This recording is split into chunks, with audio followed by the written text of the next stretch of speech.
Hi guys, and welcome back to a brand new episode of Anime Podcasters. I'm your host, Hotshot and with me, finally sailing across the Grand Line, I have my first mate because, of course, I'm the captain of this show. GoProKyo, how's it going, buddy? Hello. I'm the demon that lives in your basement. Yep, that sounds about right. All I do is draw and sometimes request DoorDash. Yes, and those requests always fall on deaf ears. But hi guys, we're finally back and we're finally doing the long promised episode part 2 of One Piece. And God, I keep wanting to talk about this show and I keep loving to talk about this show.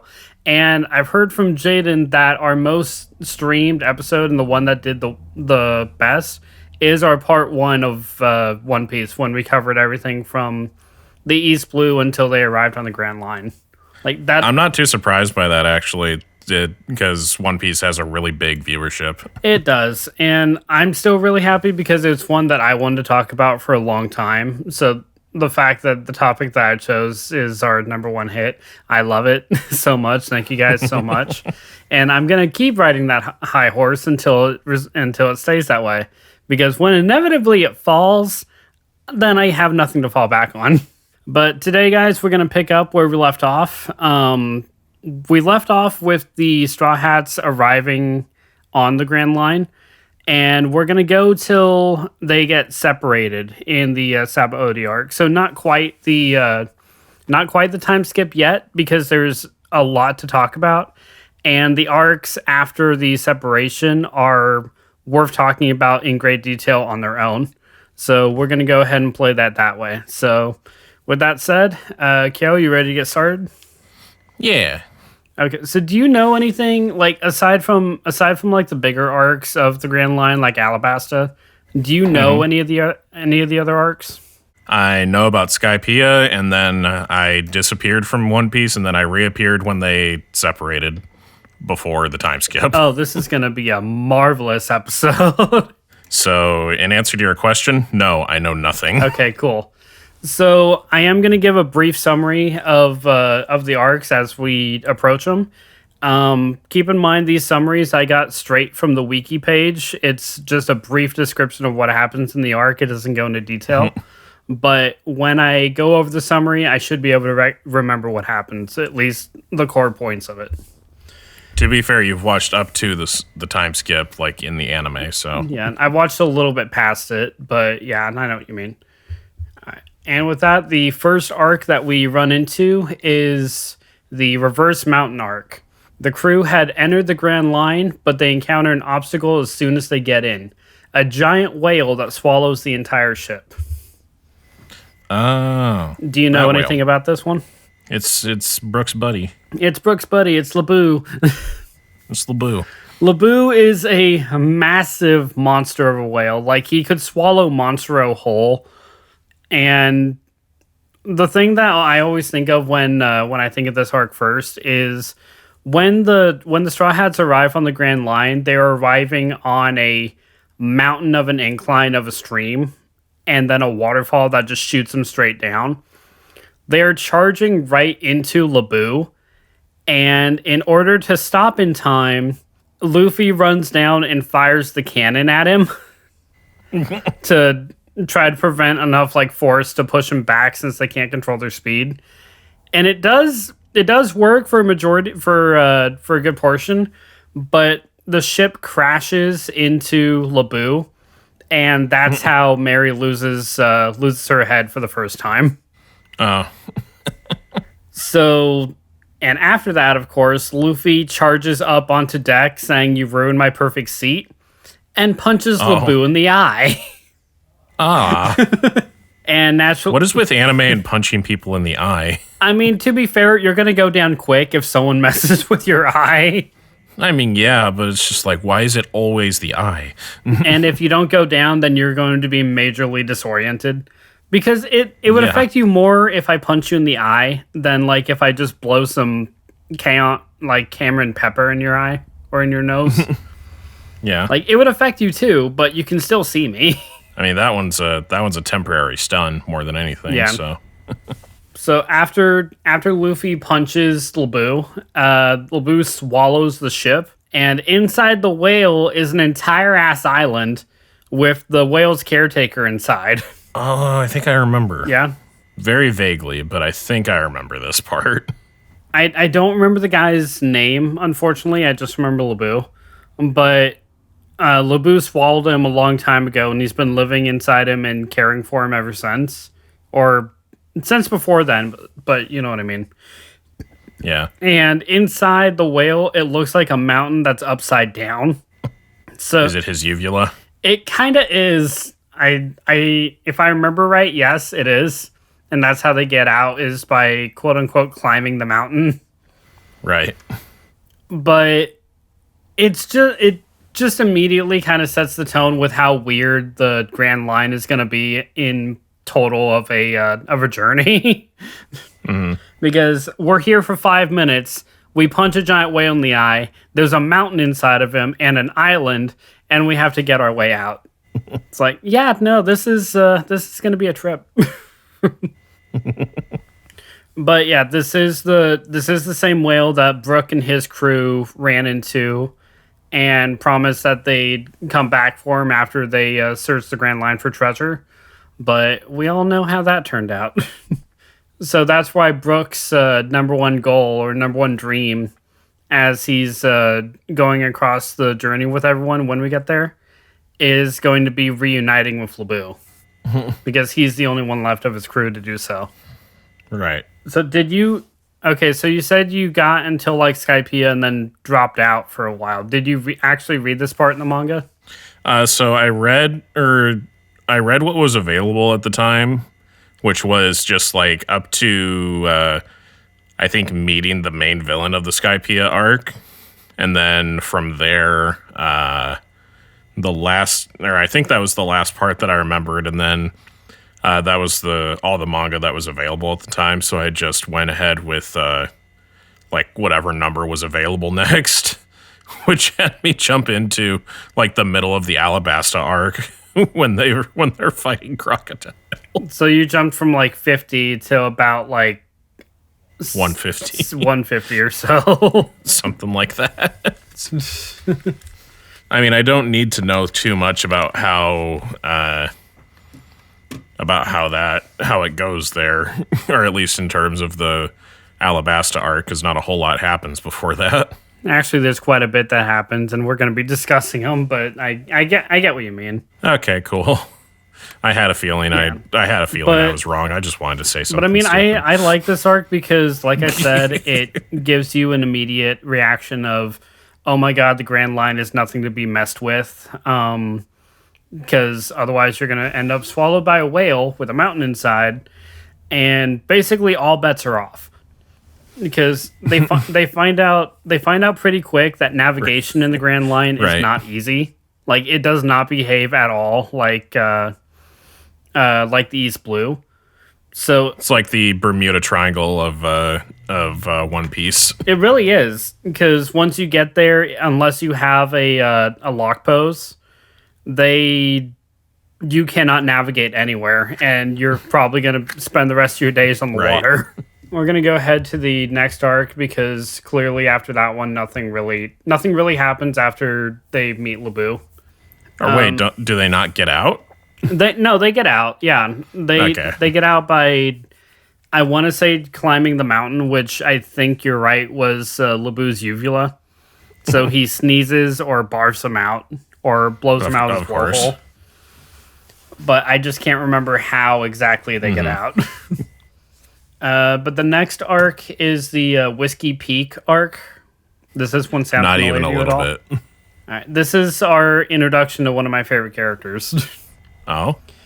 So, for the description, led by the mysterious Mr. Nine and Miss Wednesday, the Straw Hats go to Whiskey Peak, where the townspeople immediately start to party and celebrate their arrival.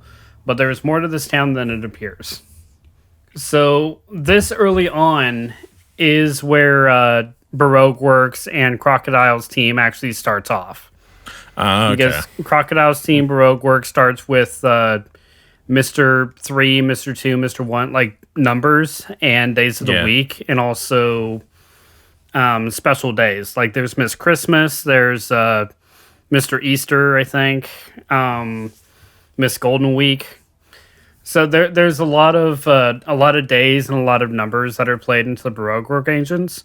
But Miss Wednesday is Vivi. Oh, so she starts out as part of his gang. She left Alabasta to infiltrate his gang Oh, okay. to find out what he was doing, because he was already in charge of Alabasta at the time. So she was trying to sneak into his organization to stop him, Right. but it did not go according to Okay. plan. And her partner, I just read it, Mr. Nine. Yeah, Mr. Nine is her loyal butler, actually.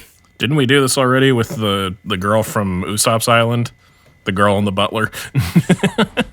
I mean, yes, but Kaya can't fight. She's sickly and in bed.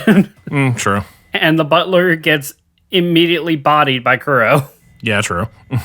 I mean, not killed, because he builds the Mary, but still. Well, you didn't say kill. You said bodied. No, I just said bodied. Yeah, there's two different things.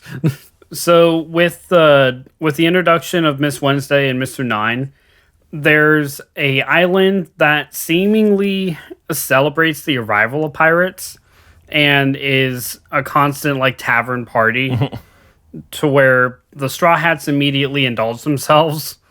So they're drinking, they're eating, they're fighting, knowing Sanji doing something else. But after the party is all said and done, it's revealed at the end of everything that all these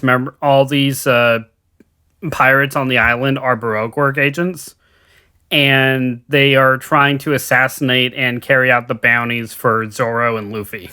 Oh, because there isn't one for everyone else yet, is there? Not yet, no. Not even for Sanji.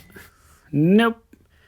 So once all that happens, Zoro's the first to wake up, and he starts taking on the village because he figures out everything.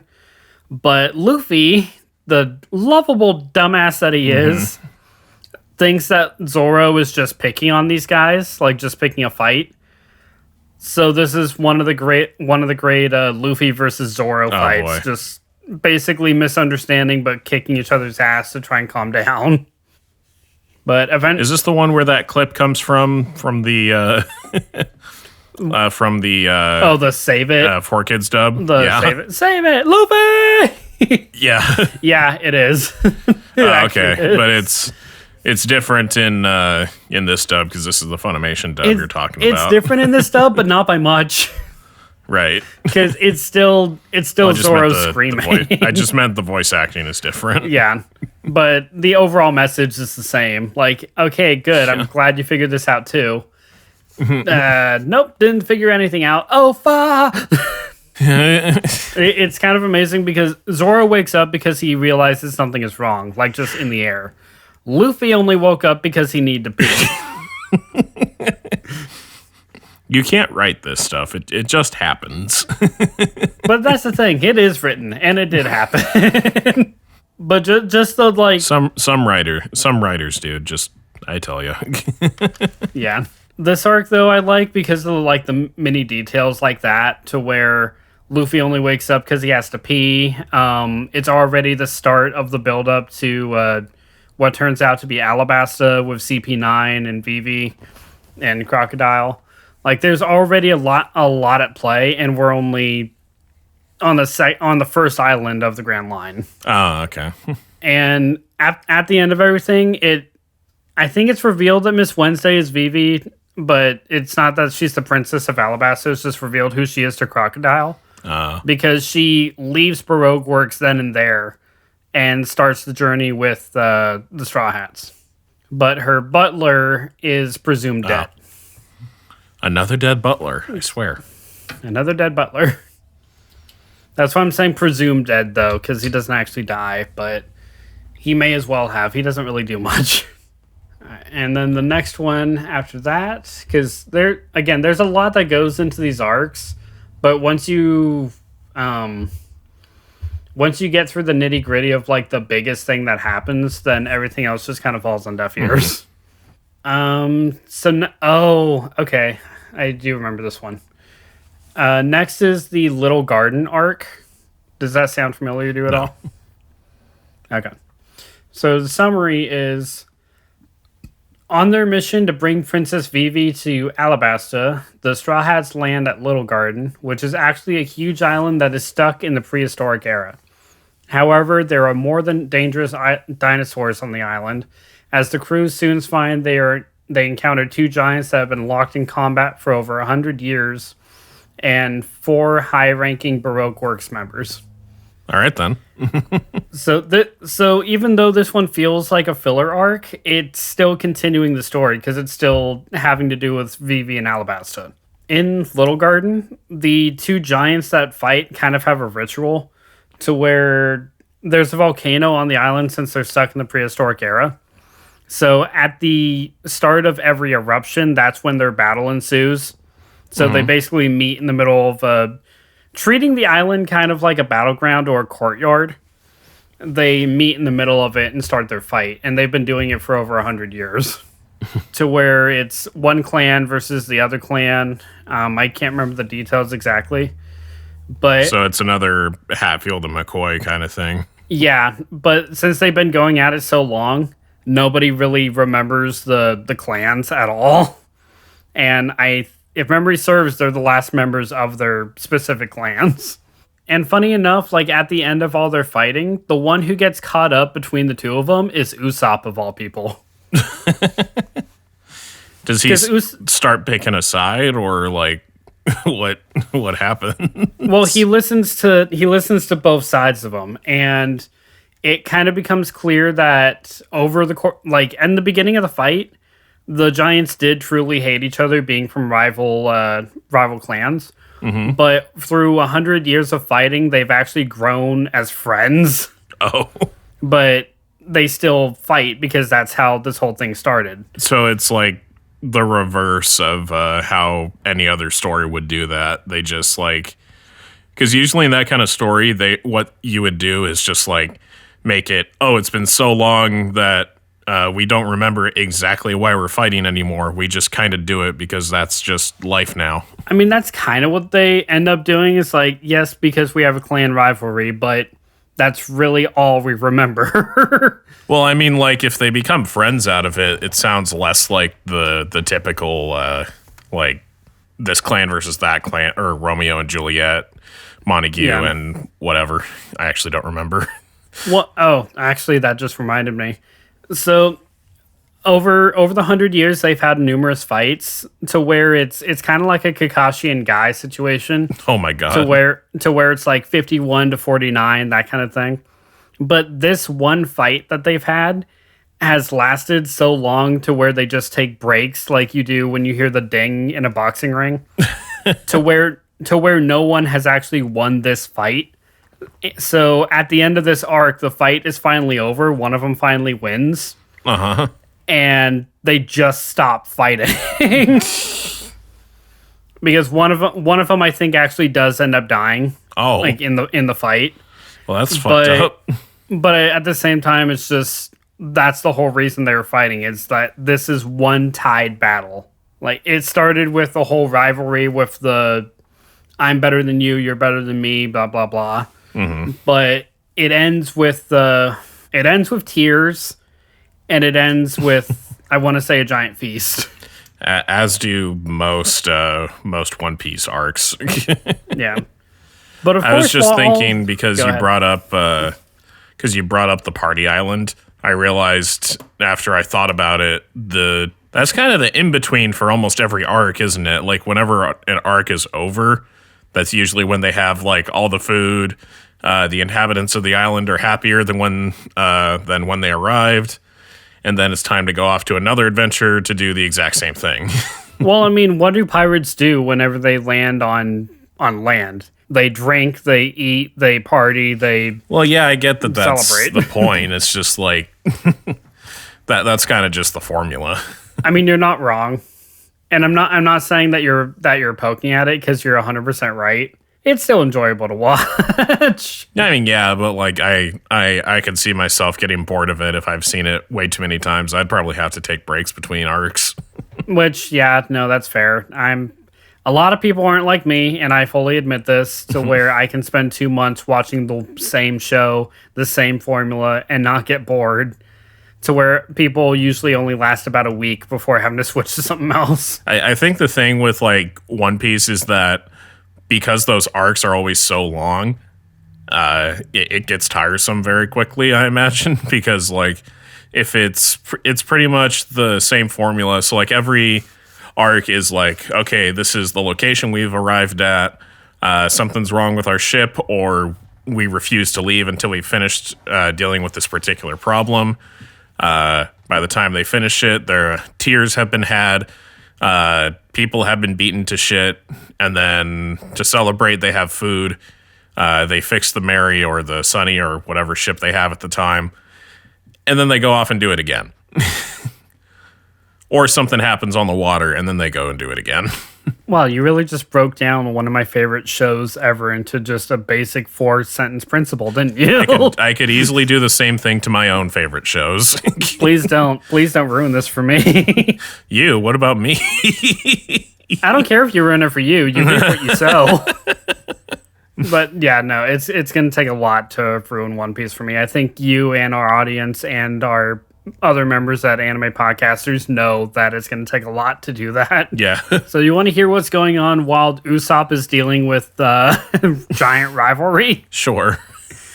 Why not? So meanwhile, Vivi, Nami, and Zoro are getting turned into candles. Huh? So one of the high-ranking Baroque officers that end up on this island is Mr. 3, and his I'm still processing the candle bit. I'm getting there. I was just gonna say it. I'm getting flashbacks to Dragon Ball with the rabbit guy, or King Rabbit, Oh, Lord. the one who turns Okay. people into carrots. Yeah, no, this is a little different. It sounds about the same. Shut up. Mr. 3's design you would recognize immediately because he's the one that has a literal 3 on his head in his hair, and his devil fruit is the wax power, which means he can turn his entire body into wax, and his hair kind of activates as the wick to kind of melt him so he can use his power. Oh my god. So I can't remember every nook and cranny of it, but eventually he ends up catching Vivi, Zoro, and Nami and turning them into a giant candle that wax is like slowly climbing up their bodies. Oh. And Zoro's spending most of his time picking a pose. With Nami just exclaiming, "What are you doing?" Well, if I'm going to be frozen forever, I may as well look cool doing it. He's got a point. Fair, but at the same time, figure out a way out. What was that episode of Avatar? There was the episode like when they're in the Earth Kingdom and they're like being slowly consumed by the crystals. Oh, yeah. That was when he was fighting Boomy. Yeah, exactly. It's kind of similar to that, yeah. And I actually just saw a video that the manga treats this scene a little bit differently. I'm sure it does. Where Zoro's just trying to escape by like wiggling himself and trying to get free. Yeah. In the manga, he uses one of his swords to try and chop his legs off to get free. Oh my god. And before he passes out, he gets halfway through one of his legs. Oh. It's I'm not okay with that. I'm not okay with that. And meanwhile, I need to read the One Piece manga. Right?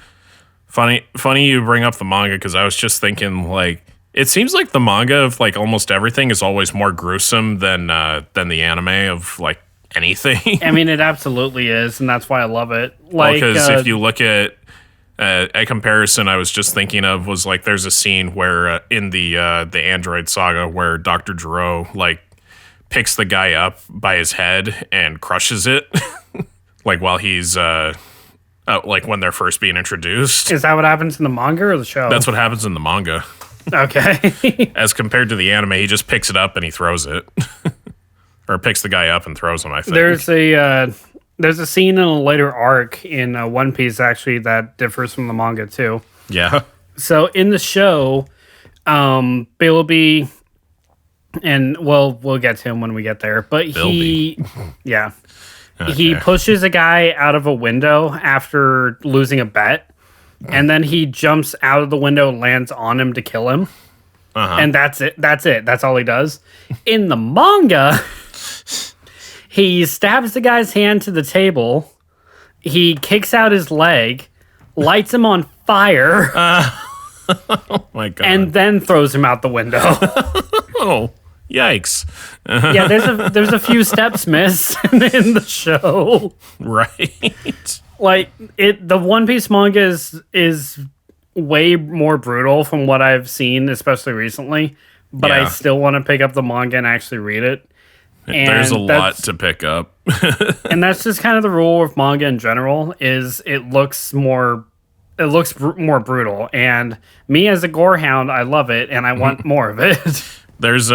I guess there is an argument to be made that the manga is sometimes a little bit better. You say the manga is sometimes a little bit better, and people Yeah. are going to sharpen their pitchforks and raise their torches at you.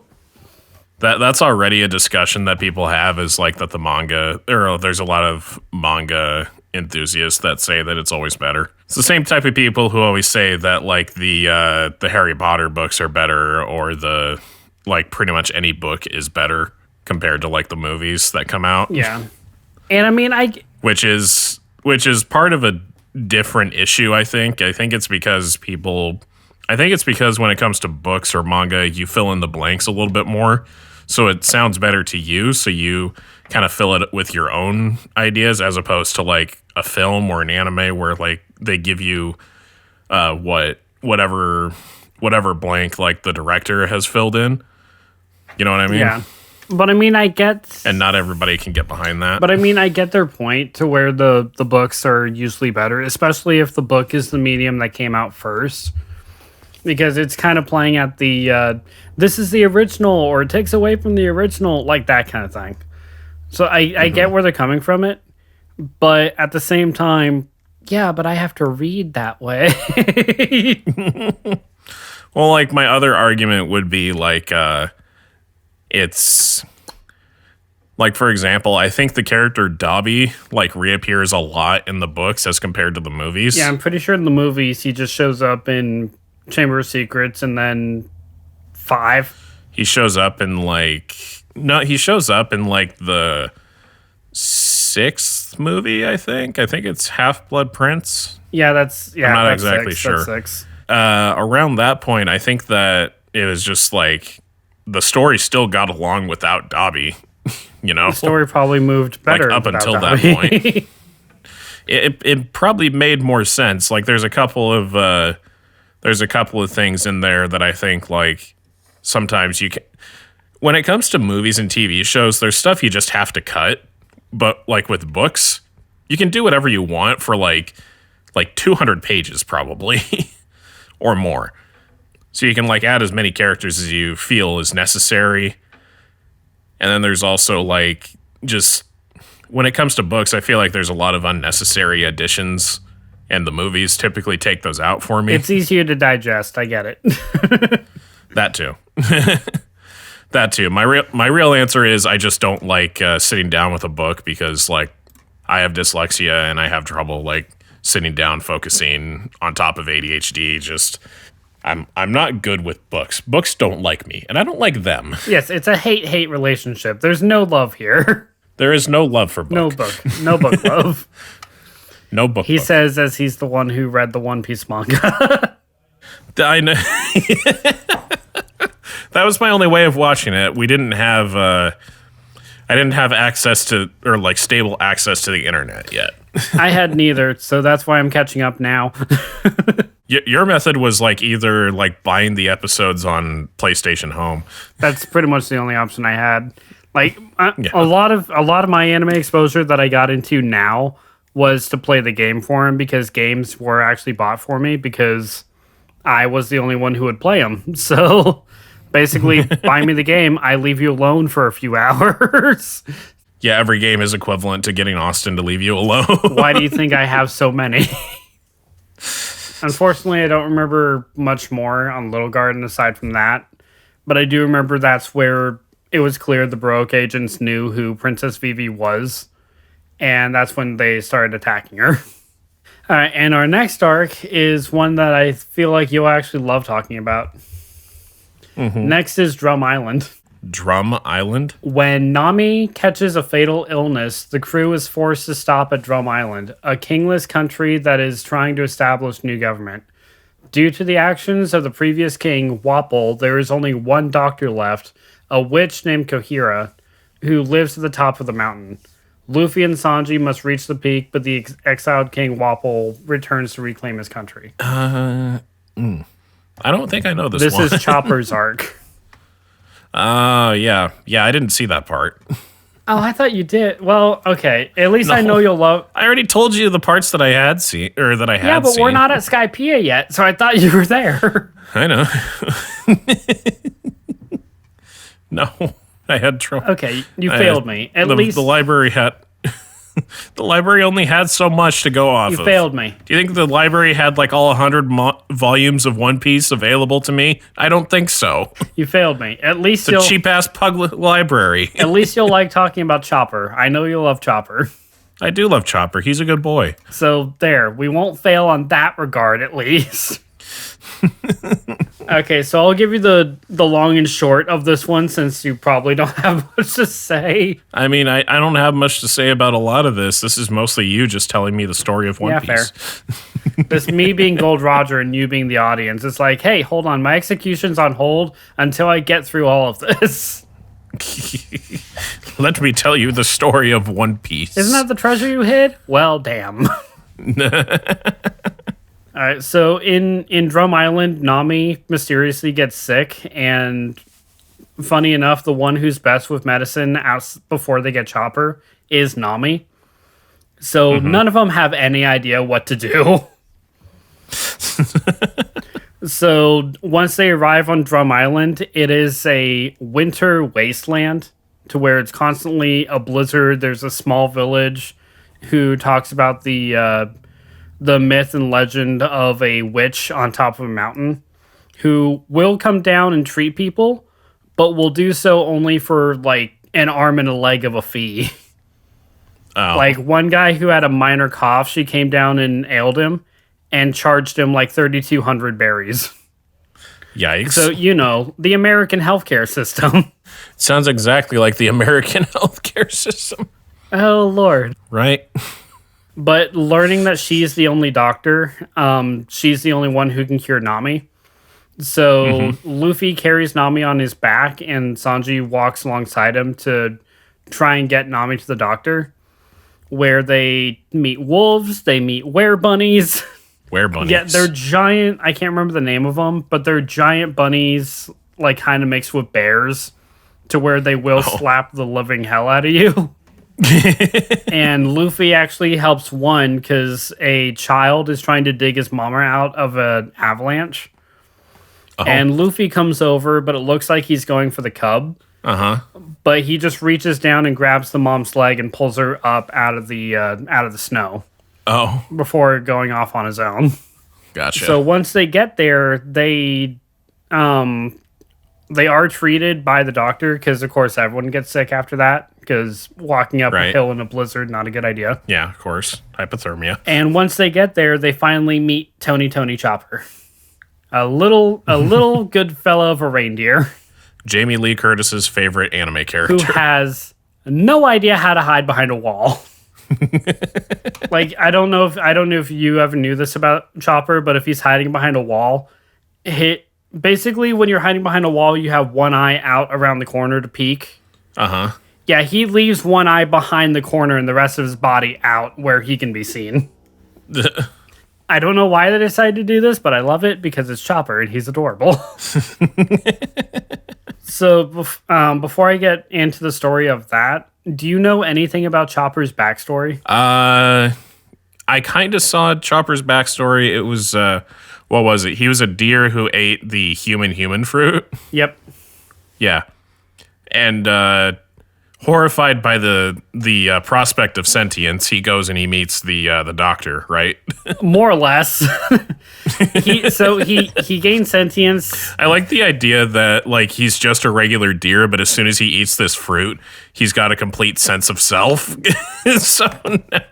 so now he's just like, oh, I'm gonna die one day. It's really fucked that there's a fruit called the human fruit though, because if a normal Joe came up and ate that, that's it. He doesn't know how to swim anymore. And that's all. And he's just a normal guy. Just like, well, I was going to take my daughter to the pool, but now I'm afraid of drowning. Well, now I just have to sit and watch. Like, it's good that Chopper ate it because he was a reindeer, but if he was just a normal guy, that is the most like any other situation, this would have gone terribly. That is the most useless fruit ever. I'm sure we could get worse. We probably could. If I'm being totally honest, we probably could. So after being treated like a monster by the villagers, because he was no longer a reindeer and he wasn't quite human. I mean, if you're a reindeer, no one will pay attention to you. But as soon as you have human sentience, no one wants to pay attention to you. Yeah, no, that's accurate. And there's a difference. Poor bastard. There's a difference between not paying attention and not wanting to pay attention. Yeah, exactly. So after that, that's when he finds the doctor, because he gets attacked and assaulted by the village, and he's bleeding out. So the doctor patches him up and saves him and takes him to... Right, I saw like a very, very paraphrased version. Yeah. And takes him to his lab where he more or less raises Chopper and teaches him right from wrong. Like, raises Chopper as a son. Mm-hmm.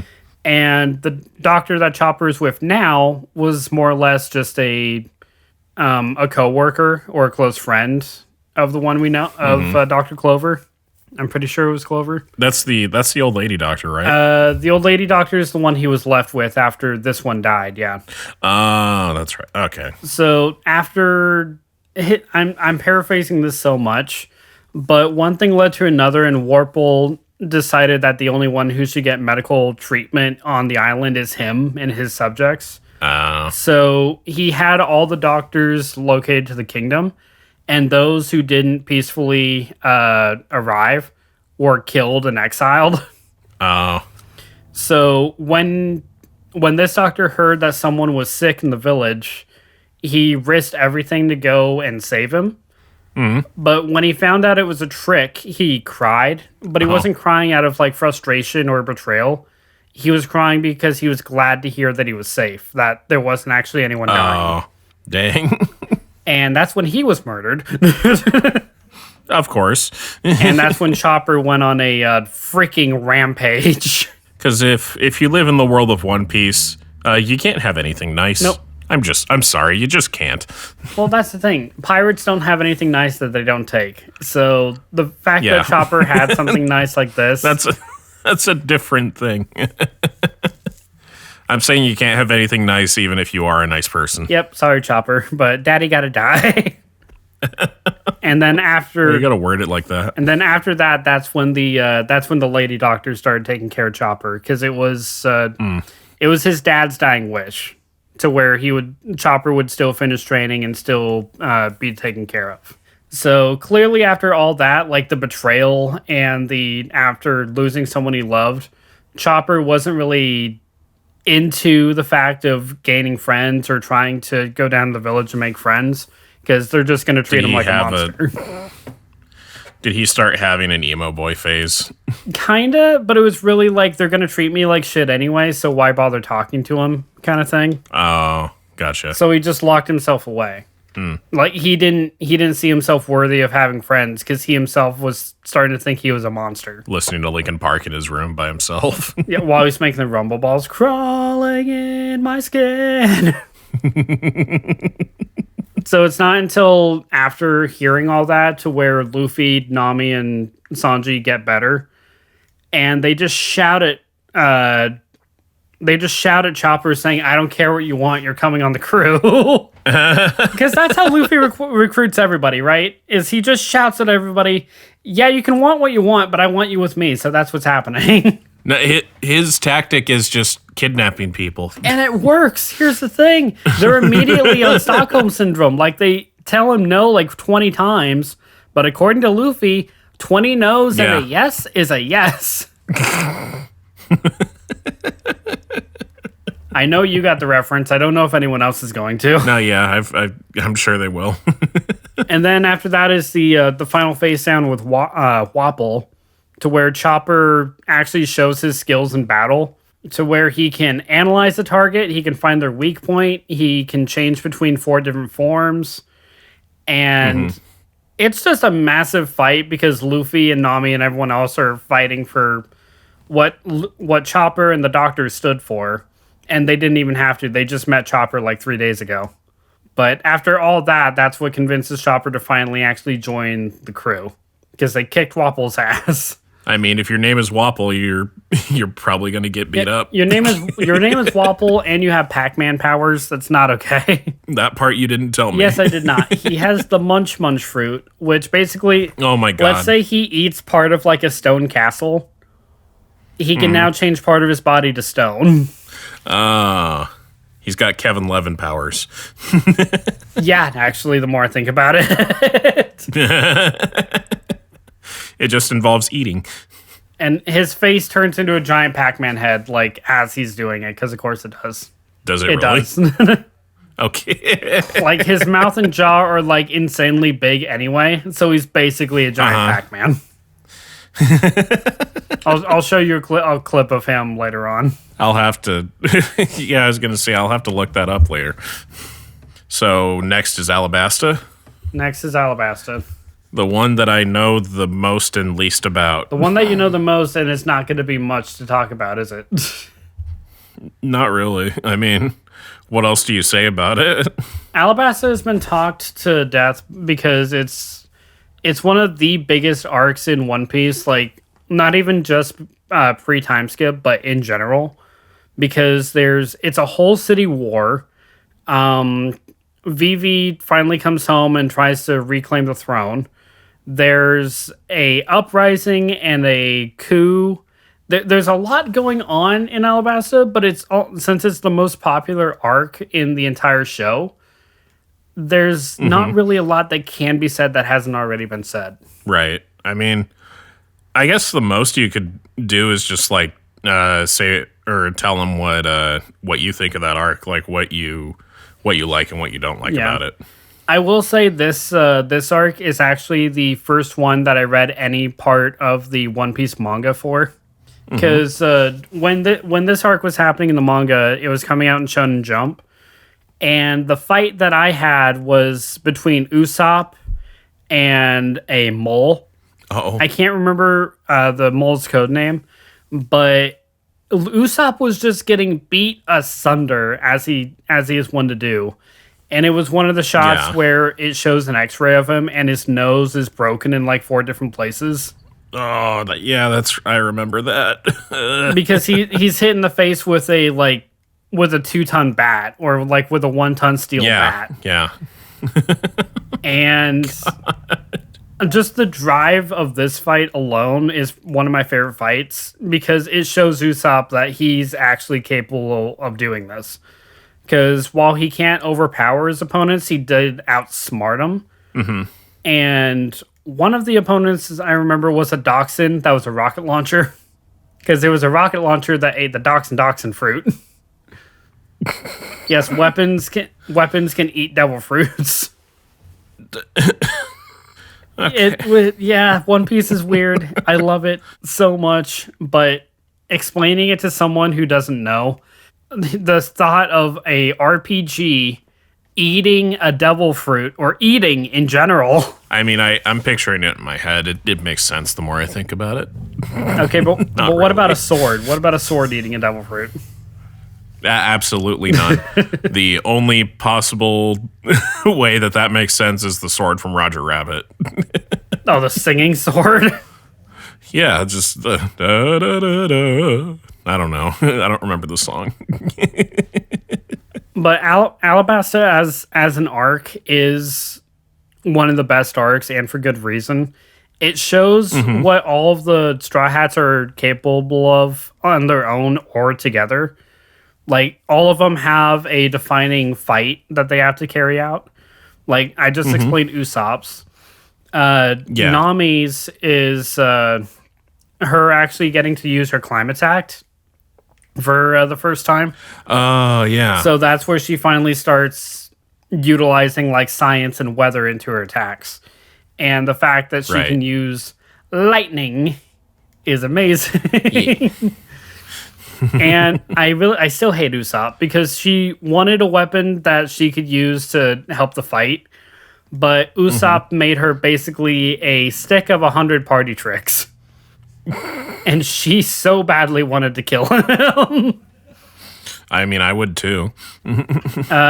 Zoro's was a fight against a guy who could turn into solid steel.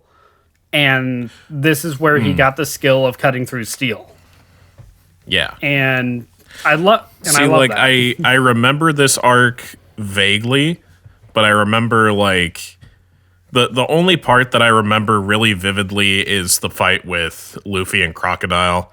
And, like, the ending with, like, when they're saying goodbye to Vivi. Like, that's all that I remember. Yeah, and to be fair, those are probably the two most important, even though the whole thing is important.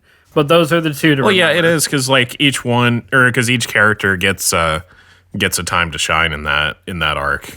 Like, one fight that I love, actually, is Sanji has to fight Bon Clay, who has the clone fruit. And Bon Clay spends most of the fight with Nami's face.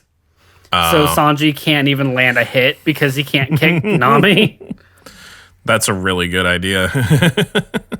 So eventually Sanji does win because he tricks Bon Clay into going back to his normal face and then just absolutely curb stomping him. But just the fact that he knew his opponent so well and instantly to use the fact that he doesn't hit girls against him, and honestly, if Bon Clay wanted to, he probably could have killed Sanji right then and there. Right. I can't remember. Oh yeah, Chopper was with Usopp, taking care of him. Yeah. So because didn't Usopp like get like knocked out? Yeah, Usopp got knocked out. So Chopper was protecting him for a while. Yeah, before Usopp stood back up and finished that. everything off. He was Sniper King during that point, right? No, not yet. Oh, that was later. Okay. That was Water 7. Ah, okay. So, I guess the only other fight really was Luffy and Crocodile. But Luffy and Crocodile fought like a total of 4 times. And two or three of them, Crocodile came up the victor.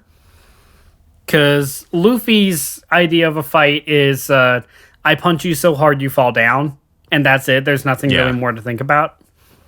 But with Crocodile, his body was like Smoker's, to where his punches would have absolutely no effect, and he had no idea why. Yeah. And that's because Crocodile ate the sand fruit, so his entire body was made of sand. So well, like my thought was like, why does it work the same way as Smokers when, like, if you do have a person who is like comprised of sand, wouldn't it be more like punching a sandbag? Because sandbags are hard as hell. Like, they are really.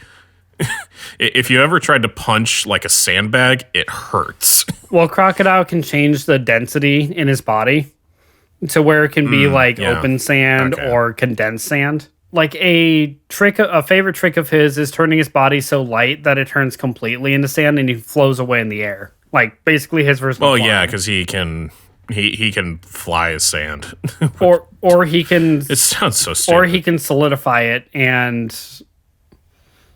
Yeah, or he can solidify it and like take solid form. It's kind of like Sandman from Spider-Man, to where like one punch can go through him, but he can also like condense it like as hard as iron and hit back. Yeah. So it's kind of on that principle. But like the first time they fight, Luffy's just mindlessly attacking, and as Luffy does, and Crocodile gives him 3 minutes to land one attack, like to actually hurt him once. And when Luffy can't do it, Crocodile picks him up and stabs him through the chest with his hook. Yeah, I remember. And that image still haunts me because it's a silhouette of a giant hook hand going through Luffy. Yeah. It's kind of creepy, or it's kind of scary. But when they fight again at the second time, I get one of my favorite Luffy forms. Water Luffy. Water. Remind me. Water Luffy is just Luffy having drank a barrel of water. Oh, it's that's like right. his entire body is just a water balloon. Yeah, that's... And he basically just spits at Crocodile. Now I remember. I remember. Because Crocodile's biggest thing about Alabasta was he took away the rain. And everyone in the kingdom blamed the king for not giving the rain because they thought he was keeping the rain to himself. Right. When in fact, Crocodile was just using his powers to make it so dry that it never rained. So after finding out that getting Crocodile wet hurts him, or he's able to be hurt, then that involves Water Luffy and that fight, and it was amazing and stupid. It made him seem like a rubber hose. It did. And I can't believe I didn't bring this up yet. This arc was also the beginning of Nico Robin, or Miss right. All Sunday.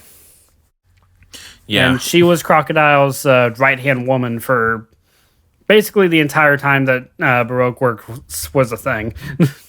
Right. And her, even from the get-go, Robin's motivations were steeped in mystery. Nobody knew what she was about. Nobody knew anything about her. She was kind of set to be, like before she has her turnaround. She's kind of set to be that one villain character that everybody's just like, ooh, they were kind of hot. God, if we knew now what we knew, or if we knew then what we know now, that would have been a whole other story for her. But at the end of everything, it turns out Crocodile only needs Robin to read the poneglyph, which starts Robin's whole arc of wanting to search for the hidden history. Yeah. And after Robin has read it, she's more or less outlived her usefulness in the eyes of Crocodile. So since Alabasta to him has fallen and he has lost it, basically he just wants to make his escape and get the poneglyph and get the knowledge of the ultimate weapon and bounce. And Luffy finds him one more time, and this is one of my favorite things about this fight. Luffy no longer has water. He no longer has a way to get Crocodile wet. So instead, he's using the blood raining down from his arms, and his fists are soaked in his blood, and he's using that to combat Crocodile. And it works. It works Luffy. So well. And at the end of everything, he uses one of my favorite Luffy moves, and I think this is where he comes up with Gum Gum Gatling. This is either Gum Gum Gatling or Gum Gum Storm, which is basically Gatling, but it also involves feet. So just absolutely destroying Crocodile with a barrage of punches and kicks, and saving both Crocodile and Robin. Even though Robin at that point has more than accepted her fate, like, just leave me. I don't have anything to live with. I just want to die. It's like, yeah, well, I want you to live, so shut up. Yeah. And thank you, Luffy, because you've arguably saved the best character in the show.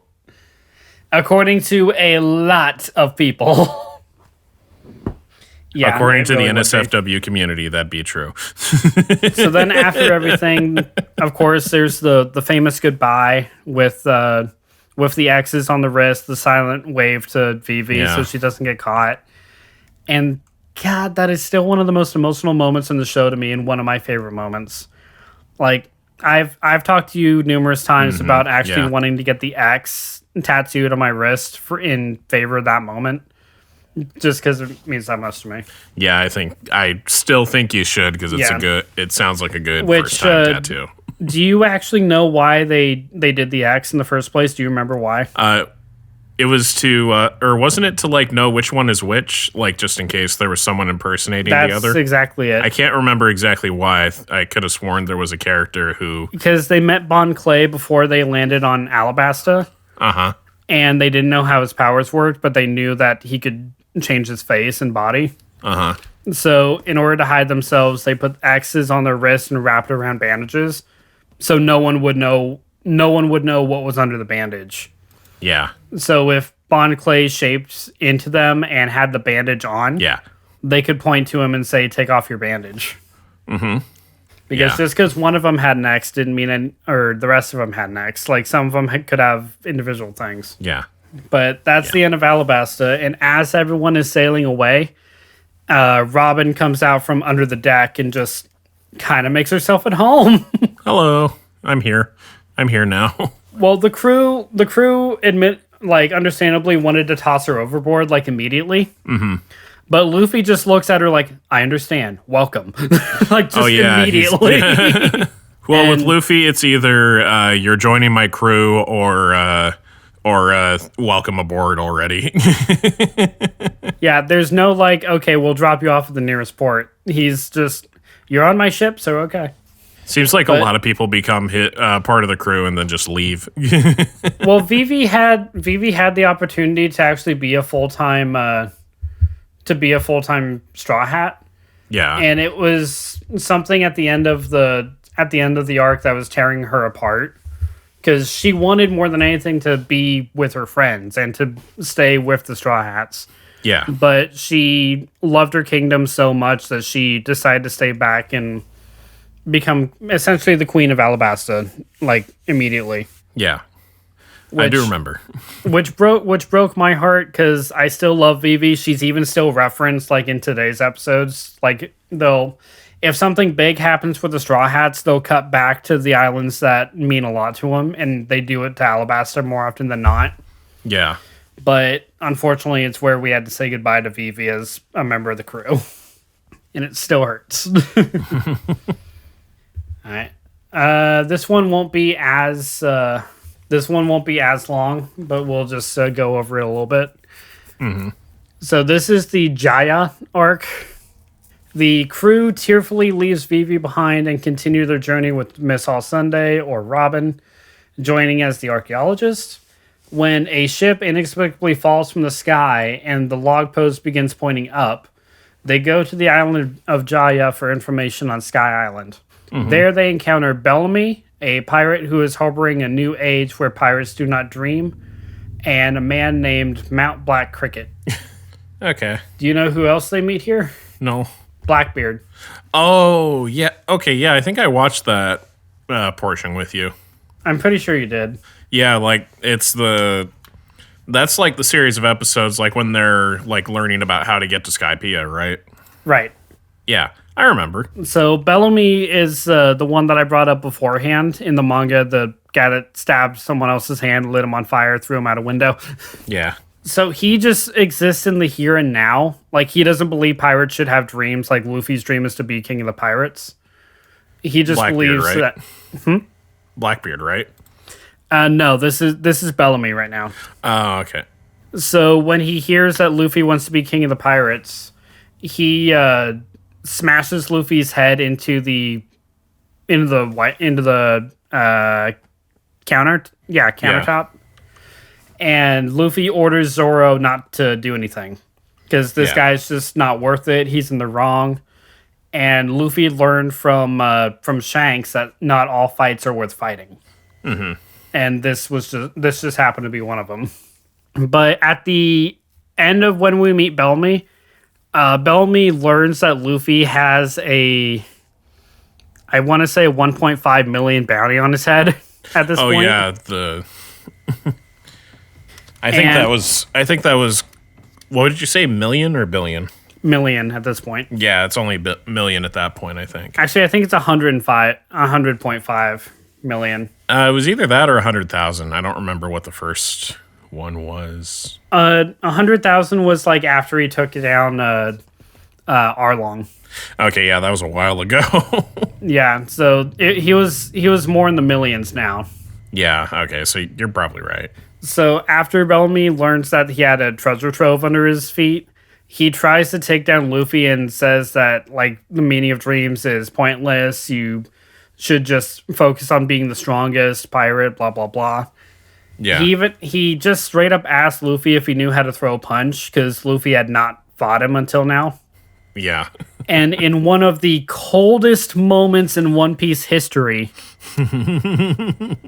Bellamy has the power of the spring fruit, so he's bouncing around like a pinball Yeah. and gaining momentum. And when he finally makes his move and charges at Luffy, with one punch, Luffy brings him down crashing to the ground, knocking him the fuck out. I do remember. It is one of the coldest moments in One Piece ever, and I love it so much. I think the word you're looking for is curb stomp. He just absolutely.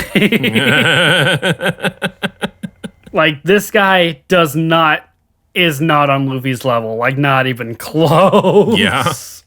It's also kind of, I also find it funny that this is like the series of episodes where we meet like two pirates that are based on real people. Is Bellamy based on someone? Yeah, Bellamy Black was a French pirate, I believe.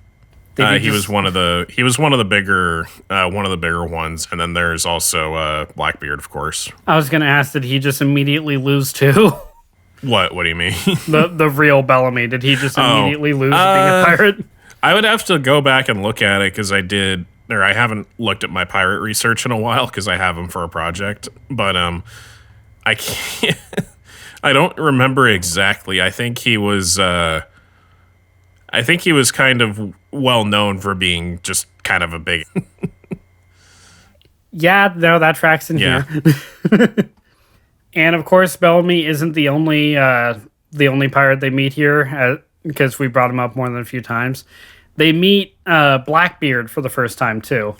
Yeah, that's the other one that I was just talking about. Yeah. And they meet him in the most chill environment that you can ever meet an enemy in.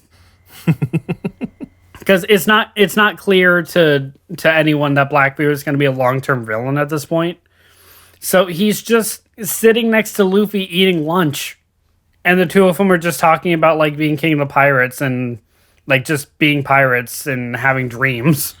Which is, I think, is infinitely more interesting than just having like the what's the best comparison? I think it's much more interesting than like the outlaw and the sheriff kind of stare down, like where they just know they're gonna meet later and they're gonna be enemies. But I think that it's a lot more memorable that he's just like chilling and they kind of have like a nice moment between the two of them. Because it kind of goes to show you don't know who's going to be like your biggest enemy ever. It could be the guy. Yeah, I mean, like there's that, but it also like kind of humanizes your villain and it makes it a lot more interesting. Which I would say, just for this specific villain, I would say humanizing Blackbeard is not a good thing. No, I agree. I'm just saying, like, I think it's a good it's a good idea to like break like to do something a little more unexpected. Yeah. But speaking of unexpected, when it comes to Blackbeard as a character is one of the biggest question marks in One Piece history. Because so this is, of course, later on down the line. But eventually he gets the black hole fruit, which he can use. Oh, right, because he doesn't have a devil fruit power yet. Not yet, no. Or wait, isn't he the one who has two devil fruits? He is, and I'm getting ready to explain that. Okay. So he gets the black hole fruit, which allows him to suck the quake fruit that Whitebeard had. Right. And okay. There's a lot of theories as to why Blackbeard can use two devil fruits, because a lot of people say Blackbeard is more than one person. And there's a lot of similarities to him, or a lot of symbols with him being three people that back that up. Like his Jolly Roger, for instance, has 3 skulls on it. There's an instance where they first meet where Luffy and Zoro say Huh. they aren't the same person. To where when they met Blackbeard, he was jolly, happy, like having fun. But when they say that, it was right after the stare down of "I'm going to bury you alive" kind of thing, like menacing, dark aura kind of figure.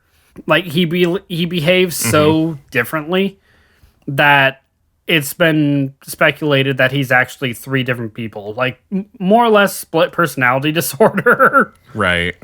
This Well, I was gonna say, like, is it a personality thing, or is it still kind of just up in the air for like just as far as my fandom-wise? knowledge goes, it's up in the air. Like Blackbeard, there's still so many questions about him that I don't know what the exception and what the actual answer for him is.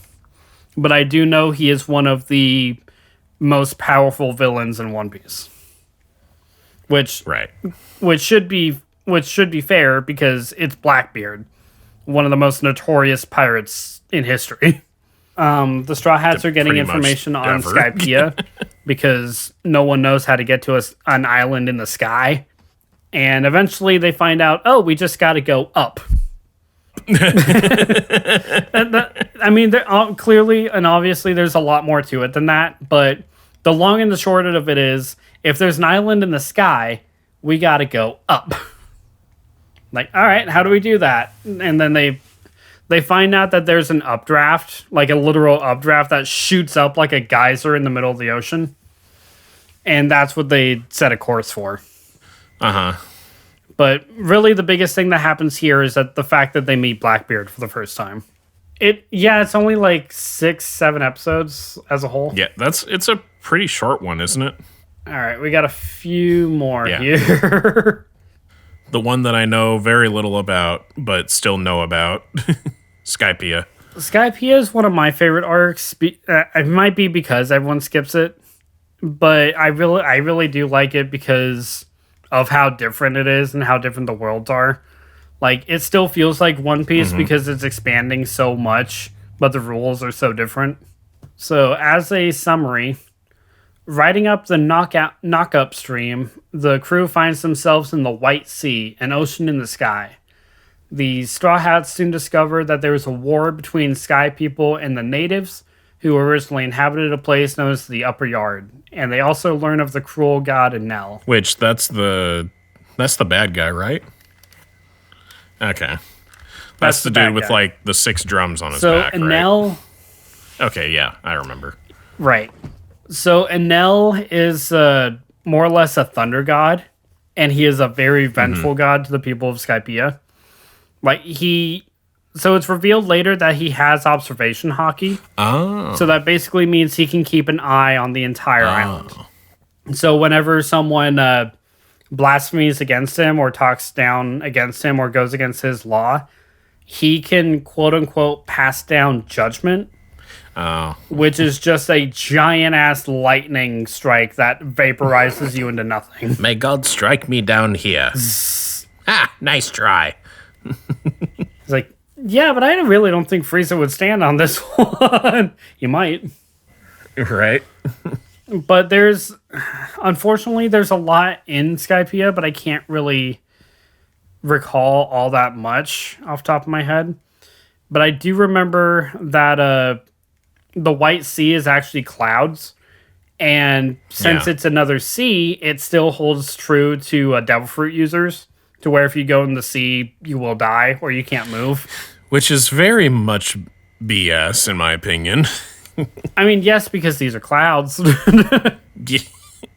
It's like, seriously? Isn't this like the one exception? But then again, what brings the sea? Rain. And what brings the rain? Clouds. Crap basket, you're right. You're just So right. if Luffy just dove down in the clouds and no one was there to save him, he would just be stiff as a board going down and then fall through the clouds and keep falling until he hits the actual ocean. Yeah, once he gets there, he has to fall through the sky. Just like crossing his arms after he passes through the clouds. Well, this is a predicament. Yeah. It's like, this just sucks. I'm just in a real pickle here.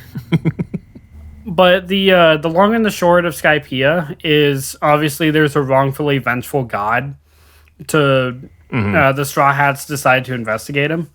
And I think it's because he's trying to kill one of the people that bring him in, or that brought them in, and trying to solve the mystery of what connects Jaya and Skypiea. Because it's revealed later on that half of Skypiea was never always... Okay, no, I'm getting that mixed up. Sorry. It's revealed that Jaya was never a full island, and that is actually half of Skypiea down in the sea. So it split up, and the whole island, when it's together, looks like a giant skull. Oh, yeah, that's right. It's separated, kind of. So Jaya looks like the jaw part of the skull, and Skypiea itself is the like upper half of it. Right. But with Enel, it's the actual Skull Island, but in the sky. Really, yeah. But with Enel being so powerful against everybody, he can basically one-shot everyone. It takes a long... Except for Luffy. Yeah. It takes a long time for... Because he's made of rubber. Okay, step on my toes more, why don't you? Because it's funny. It takes a long time for those two to actually come face-to-face and fight each other. But you're right. Mm-hmm. When Enel relies on his powers to take out Luffy, it does absolutely nothing because he's made of rubber. I remember specifically because there's a panel in the manga where I think it takes up half of a page, and it's Enel being surprised that his lightning did not kill Luffy. Oh, no, it doesn't take up half, it takes up the whole thing. No, it was a page. I could have sworn it was just half a page or something when I read it. It might be the whole thing because whenever it's shown, especially on show or in memes, it takes up a good chunk of time. Because the face is so detailed and so shocked that it's kind of impossible not to laugh at. Right.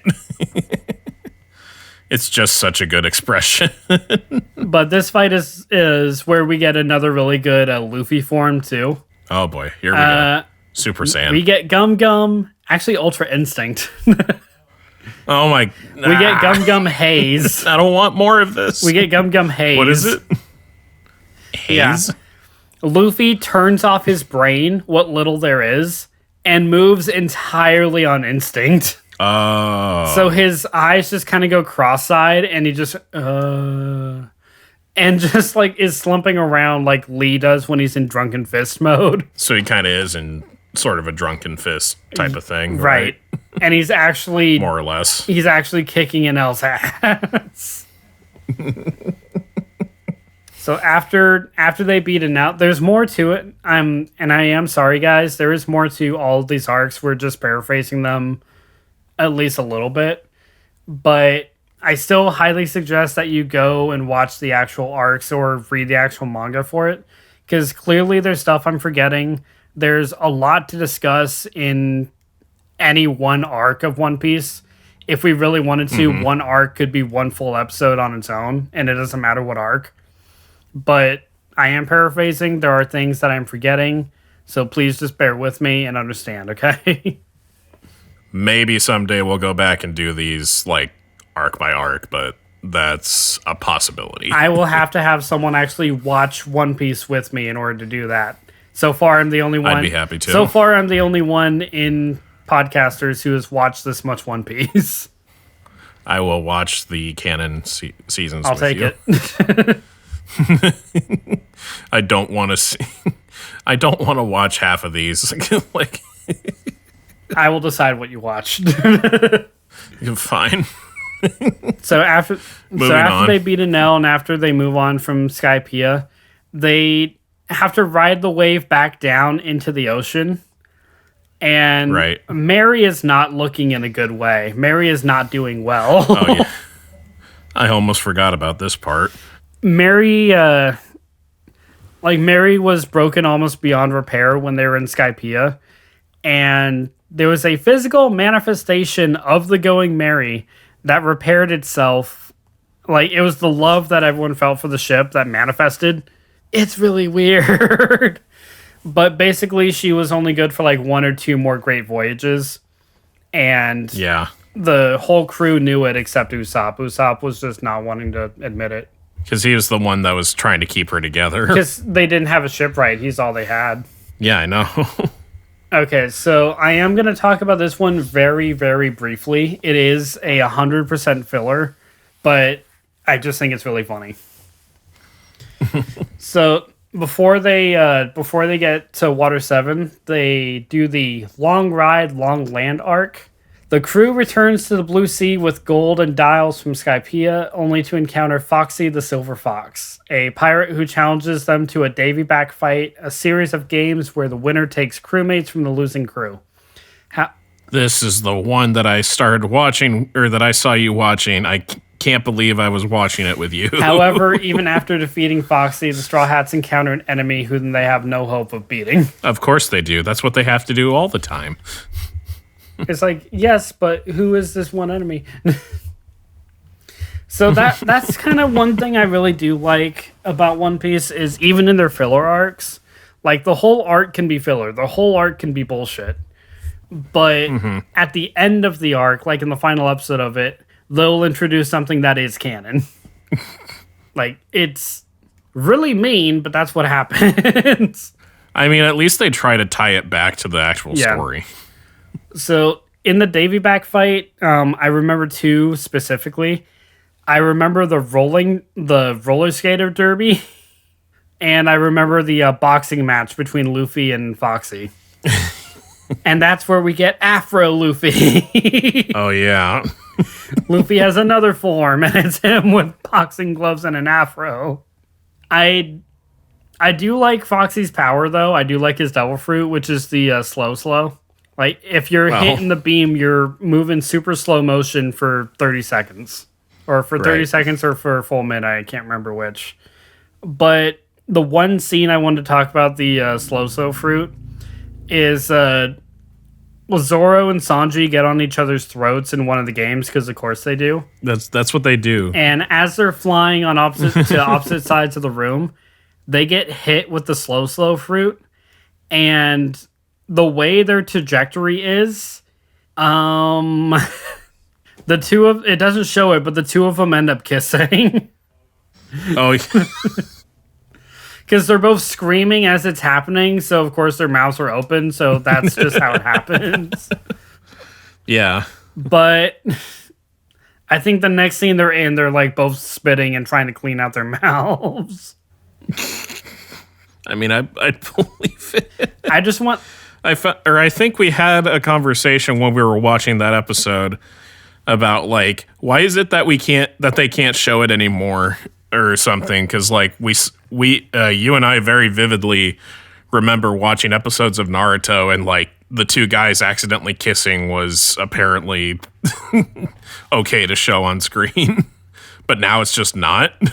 Because now it seems like, because now it seems intentional. Like, it's not okay to make fun of to a lot of people, I guess. I mean, I think part of it might just be Japan is, like, very stingy about that kind of thing.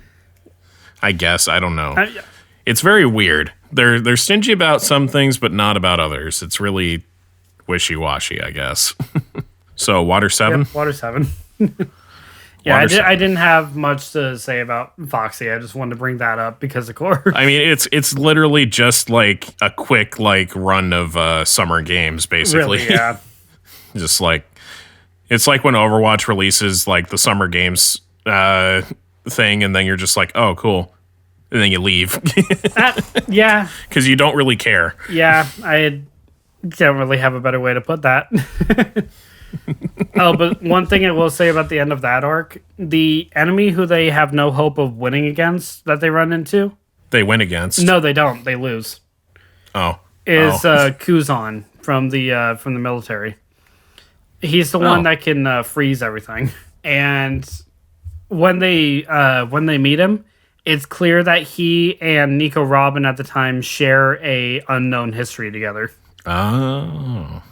Interesting. But enough of that. Let's go to Water 7. Let's continue the story. So back on track. The Mary is definitely on her last legs. So this is the summary of 7. In search of a shipwright to join the crew, the Straw Hats land at the thriving metropolis of Water 7. Here, the crew falls apart as two members leave.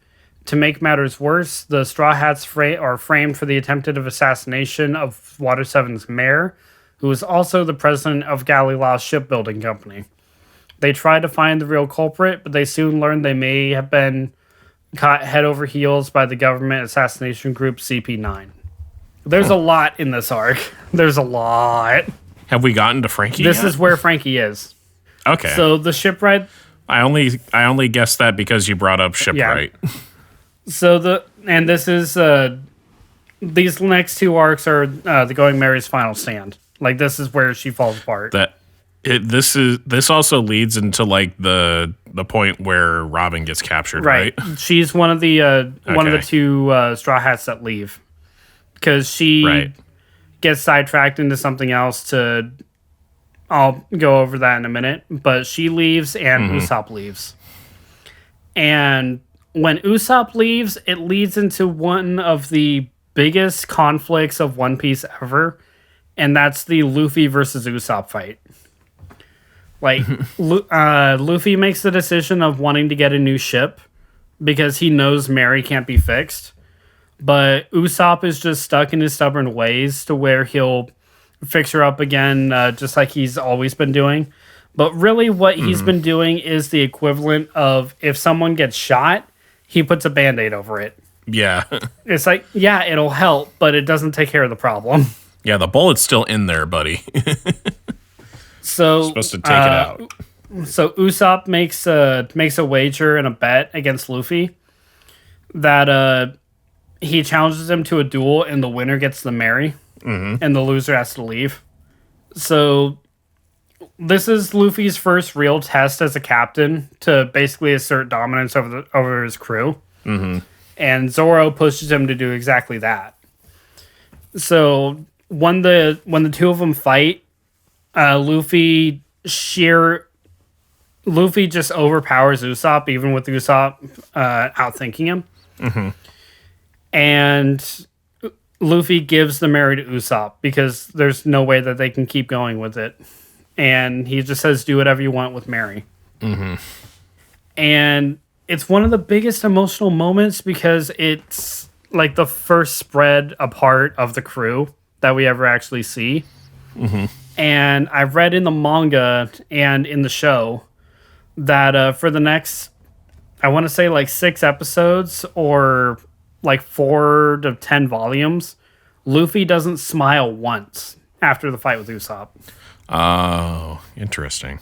And that's saying something because this is Luffy. Yeah.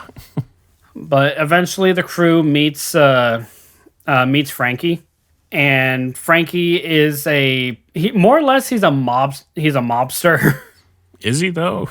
He kind of is because he's like the leader of a gang to where like they're always causing trouble with everyone. I think what they're going for is like maybe a little closer to like what's the word? Like Japanese juvenile school punk, especially with the haircut because the pompadour is like supposed to be like a defiant haircut. Yeah, okay. I think you're right. It's more so of a rebellion kind of thing. Yeah, it's sort of, it is kind of mob boss like. It's more like a gang thing, but you are kind of you're closer than you realize, I think. Okay. So when they finally meet Frankie and his goons steal the gold that the Straw Hats had gathered from Skypiea, which was about 3 million about 3 million berries worth. So they were going to use that to buy a new ship, but once it was stolen, Frankie immediately spends like 2.5 million of it. So there's only like 500 grand left. So when Usopp learns this, he went to the Frankie house to try and get the money back, only to realize it was spent. Oh. That's the scene where Sanji, Luffy, Zoro, and Chopper all find Usopp beat to shit on the ground. And where they just walk up to the Frankie house, and the next shot is the Frankie house destroyed. Oh. Like, it's absolutely burned to the ground. So that starts a whole rivalry between the Straw Hats and Frankie house. Oh. But all the while doing that, they were looking for a shipwright to join from the Galley Law Company. That basically, Water 7 is known to be the home of the best shipwrights in the world.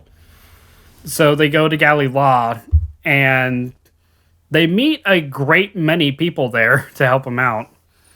But they're the ones who actually give the final verdict that the Going Merry cannot be saved. Mm-hmm. So they're better off just getting a new ship.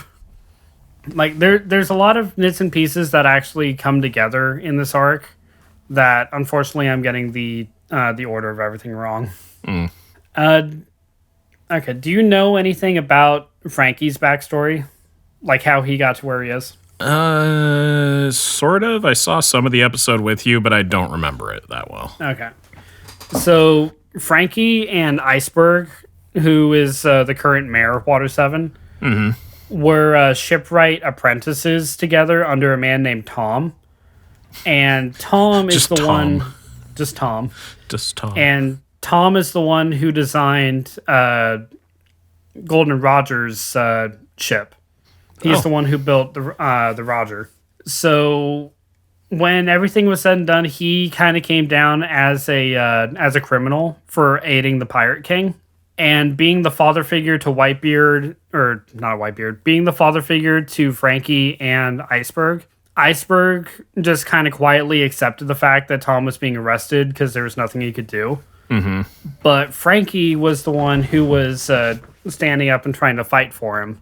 So when a project they were working on was finished, called the Sea Train, which was a train on the sea, that's when Tom's sentence would be carried out. So he was loaded onto the train and to leave.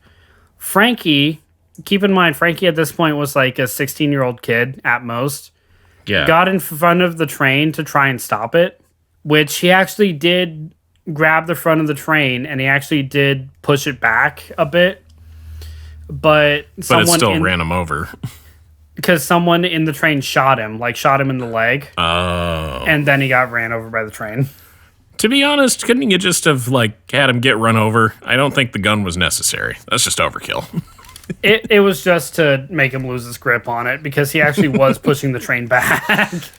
He's not a cyborg at that point, right? Like, this is afterward, correct? Right. Okay. Because that's what led to him becoming a cyborg, was his body was so mangled and broken. Only in One Piece can you have pirates and cyborgs at the same time. Right? But his body was so mangled and broken that he rebuilt himself. Himself? Yeah, he did. He did it. Without arms? Yep. How? Using his teeth, grit, and determination. No. It's anime, baby. Christ. I love how stupid anime can be. Like, it's a really emotional moment, but then when you start picking it apart, it's like, wait a minute, no, that doesn't make any sense. If you pick anything apart, it'll sound stupid, but really? But that's a special kind of stupid. It kind of is. It's kind of on the same level as Dr. Giro, taking his brain out of his human body and putting it into a robot body. How did I do that? Yeah, exactly. Huh. Damn. I'm even better than I thought. Anyway, go ahead. So after all that, it's starting to come full circle. Things are starting to come together. That one thing that Robin was running from was the world government. Mm-hmm. Who, when she disappeared, that's why she disappeared, was because they caught up to her. Mm-hmm. And she decided to just go along quietly with them, as opposed to fighting, so that nothing would happen to the Straw Hats. So, as an agent of the world government, she was the one who was supposed to assassinate Iceberg and frame it on the Straw Hats. Oh. And it came out to be a whole conspiracy thing about basically pointing the blame away from themselves when something was going on. Right. As a government is So- wont to do. Yep. So when the assassination was foiled, Robin, along with trusted members actually in Iceberg's community, who turned out to be CP9 agents, were being chased down. And since the assassination was failed, they were going to execute Robin, which they were going to do even if it succeeded. But they're still just going to outright kill her this time. Right, because she was that survivor from the island that they torched, right? Right. So, yeah, she was a survivor of Archaeologist Island. I can't remember her island name. But they were the last one.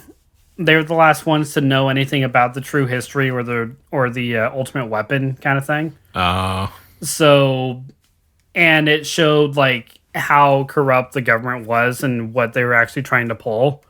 So that's why their entire their entire island was hit what was called a buster call, which is more or less a nuke. It's a pirate nuke. It's a pirate nuke. So the Straw Hats, of course, give chase to Robin, who is taken aboard the one and only sea train and taken over to Ennis Lobby, which is a highly sophisticated and highly fortified base of operations for the world government. And speaking of Ennis Lobby, that's the next arc. So, in Ennis Lobby, the Straw Hats, the Frankie family, and the Golly Law Company team up to rescue Nico Robin and Frankie and avenge Iceberg. To do this, they attack Ennis Lobby, a government stronghold where CP9 is based, declaring war on the world government. Ennis Lobby is as big of an arc as Alabasta, I feel. It does seem to be like a big turning point. Because this is the one where a lot of Robin's mysteries are starting to unfurl. Like, we're actually getting to know Robin as a character now. It is the first actual full-out assault on, like, a Navy or government kind of official that the Straw Hats have declared. And they were doing all this to get Robin back, to try and convince her that her life is worth living. So that is all the Straw Hats want. All they want is to save Robin. And this is where Sniper King comes in. Because everyone knows Sniper King is Usopp, except Chopper and Luffy, of course. But they are told that, or they tell Usopp when he is Usopp, that Robin has been captured and being taken away. But Usopp says he doesn't want anything to do with it anymore because he's not a member of the crew. So it's their problem now. Right. But that's when he dons the persona of Sniper King and starts helping out along the trip. And the only one who is fooled is Chopper. And Luffy. And Luffy. Yeah, Sanji, Robin, or... Sanji, actually, yeah, Zoro, and Robin, Nami. yeah. Yes, all of them just kind of look at each other like, is he fucking for real? So after they board the prototype sea train, which was kind of the first model, because, prototype. Yeah. It is very wildly unsafe, very wildly untested, and not a good idea to ride at all. Yeah. They end up crashing the sea train into the side of the Ennis Lobby headquarters, which is kind of set up like Attack on Titan. There's like 3 big walls set up. So they crash it into the first wall. And so while everyone's fighting, the Straw Hats make their way to the center capital. And that's where the Ennis Lobby and CP9 have Robin held. And this is one of the most defining moments. It's the scene where everyone is on the castle tower. And Luffy asks Robin what she wants. And she screams in full force that she wants to live. Yeah. And after hearing... pretty famous One Piece moment, I think. Yeah. And immediately after that, Luffy has Sniper King shoot the flag of the world government with a fireball. Oh. So it's burning basically it's their way of declaring war on the world government. Right. Because with pirates, if you desecrate a rival pirate's flag, that is like the ultimate declaration of war. So that's exactly what they do here. And like Alabasta, everyone has their moment to shine inside the tower as they're trying to save Robin. Like, Luffy, of course, goes after Rob Lucci, which is the leopard guy. Yeah, I was going to say this is also pretty big for, like, just One Piece as a whole, because this is introducing one of the other forms, right? This introduces 2 other forms, actually. Oh, yeah. So this introduces Gear 2 and Gear 3. Yeah. And Gear 2 is insane because it increases Luffy's attack and speed to where everything is like lighting the air essentially on fire. Yeah. And Gear 3 we never actually see until the final moments of the arc, but it's inspired by giants to where he inflates a part of his body to giant size and smashes whoever he's facing. Right. But Gear 3, if you remember, has that drawback to where he turns into little kid Luffy afterwards. Oh, yeah, he turns into tiny Luffy. All right, let's get going. What happened to you? It's not little kid Luffy. It's just shrunk Luffy. What happened to you? Shut up. I'm adorable. He kind of looks like Mario before he gets the mushroom, like a regular mushroom. But with everyone having their I can't remember Zoro's fight, unfortunately, but I do remember Nami's. Nami goes up against a girl named Caulifla, who was the right-hand assistant to Iceberg when she was undercover, who now has the slip fruit. Basically, she's made of soap, and this fight is very she spends a lot of time with her hands on hers and Nami's body. Yeah. To slick her up. Which makes it way worse now that I say it out loud. You couldn't have sugarcoated that maybe a little bit. I was trying, and clearly I failed. But I guess you could have said grabbing. I don't know what else you could have said. That still sounds really bad. Lathering. God, this is not mind. A good fight. There's no words. There's no good word for it. Okay, I won't say it's not a good fight because it is a good fight. It's not a good fight to explain. It's probably the best way to explain it. But this is also the birthplace of Mirage Tempo, to where Nami can make images of herself around her. Mm-hmm. Like she makes fake illusions of herself to try and get away. Mm-hmm. Frankie is fighting a guy with a zipper mouth. I kind of remember that one. Not very well, but this guy is haunting. But it's also where I remember that comes into full force that Frankie needs cola in order to run. Oh yeah, that's right. It's soda of all things. I love that that's the actual source of fuel. Like it's not actually alcohol or something in the Japanese version. It's just straight up cola in all language. Yeah, it is. It's just soda. Which, to be fair, that's a lot easier to come by than booze, I feel like, anyway. Well, I mean, like, if you're living in a world full of pirates, you'd be surprised. Alcohol was, like, the primary source of hydration for pretty much everyone. Yeah, fair. Which is why everybody got dehydrated and got scurvy all the time. Sanji's fight, at least initially, was also against Caulifla. Mm-hmm. But, since it was a female opponent and since she fought the way she does... and he's a reverse misogynist, I guess. He can't... Yeah, he's just immediately bodied. Yeah. But when he's fighting someone else, I can't remember who, that's where he starts becoming Blackleg Sanji, where he starts lighting his leg on fire. Yeah, that's right. Because that's where that ability takes place. I remembered the name, and then when the scene came up, I was like, oh, yeah, that's right. That's awesome, by the way. Meanwhile, you're just like, yeah, I know this is coming. I know it's happening. Like, yes. Meanwhile, I haven't watched the show in like 10 plus years. Yeah, but then to see like your genuine shocked reaction it's what makes it so worth it. Yeah, it's true. Then, aside from Luffy, the only other fight I can remember is Chopper, mm-hmm. who is losing no matter what he does. He's using horn point, he's using arm point, he's trying to outsmart, he's trying to outwit, and nothing is working.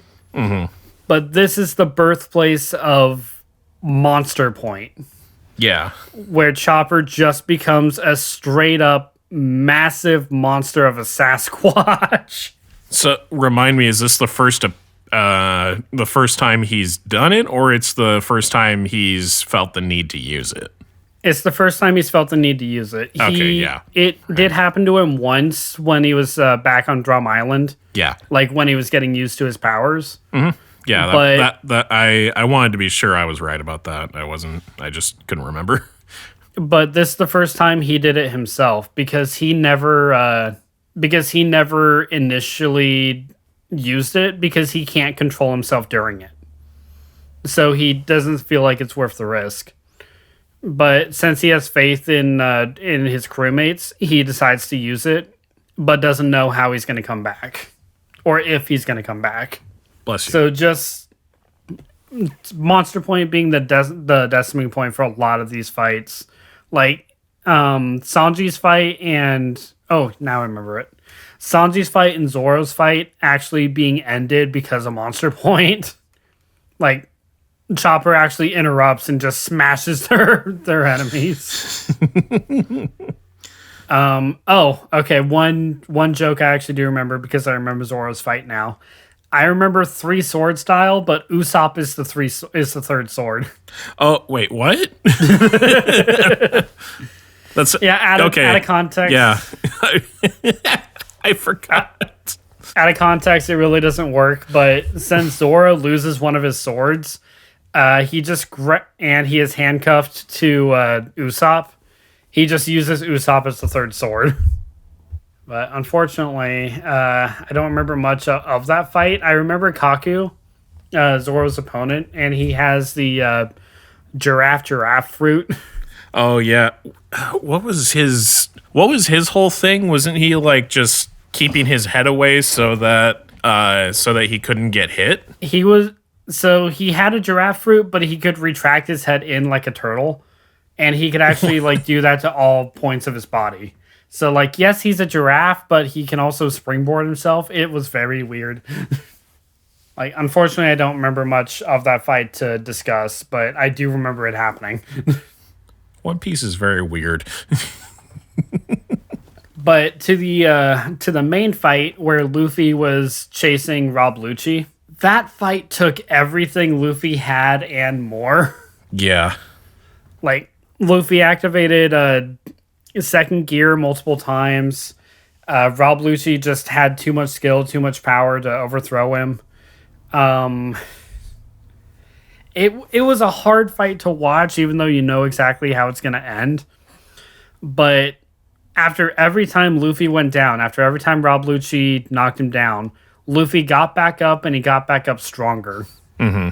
And using one of my I keep saying this, using a really cool move in second gear, jet gatling, which his fists are flying faster than you can see, and he's just jamming into every impact zone on Rob Lucci imaginable.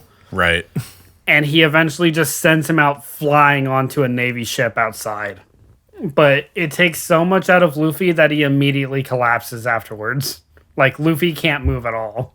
And during a good majority of this, the one who has a hold of Robin has accidentally initiated a buster call on Enies Lobby.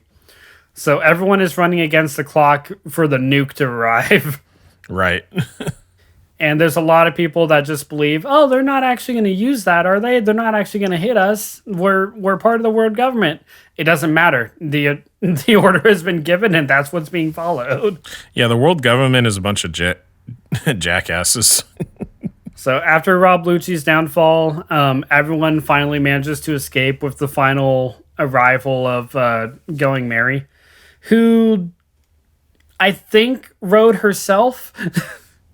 I think she herself got to Enies Lobby to save the Straw Hats and get them back to Water 7. Which after she gets them back, or at least out of immediate danger from the Buster Call, that's when she finally breaks down and when she finally starts going down into the water. It's an emotional moment. And then the ship screams. And then the ship screams. A lot of people in the One Piece fandom say this is one of the most emotional moment, if not the most emotional moment in the show. And that's when they're burning and saying goodbye to Mary. I still find that to be like the weirdest and most taking me out of the moments ever. Okay, what if Mary? Because if they didn't give it a voice, it would be a lot stronger. I agree, I really do, but it still hits me really hard, especially because One Piece. Well, I'm not saying you can't feel something. I'm just saying that like overall, it's just. It's just like, why did you feel the need to add that? That just kind of feels like it feels like a hand-holding moment where it's like, you have to feel sad here, and we're going to personify that sadness by giving it a voice. Instead, you could still just burn it, and you could, like, the best way you could probably have done it is just, like, instead maybe have, like, burning cracks form around the edge of the Mary's eye, so that way it looks like it's crying as it's being burned. God, make me hate this moment even more. I'm just saying it has like the most like, let's ruin this moment by adding something stupid to it. The funny thing is that Usopp has been hearing the Mary talk since Skypiea. Oh yeah, there's that too. But the first time that everyone else hears Mary talk is when she arrives at Enies Lobby. And the first thing they do is burn her to the ground. The ship's alive. Kill it. Kill it. Kill it. But after Frankie finally joins and says goodbye, they start departing from Water 7. So I'm gonna touch on this next arc very briefly because it actually feels just as brief. Okay. So in the post Enies Lobby arc, like it's an arc that's so short it doesn't even have its own title.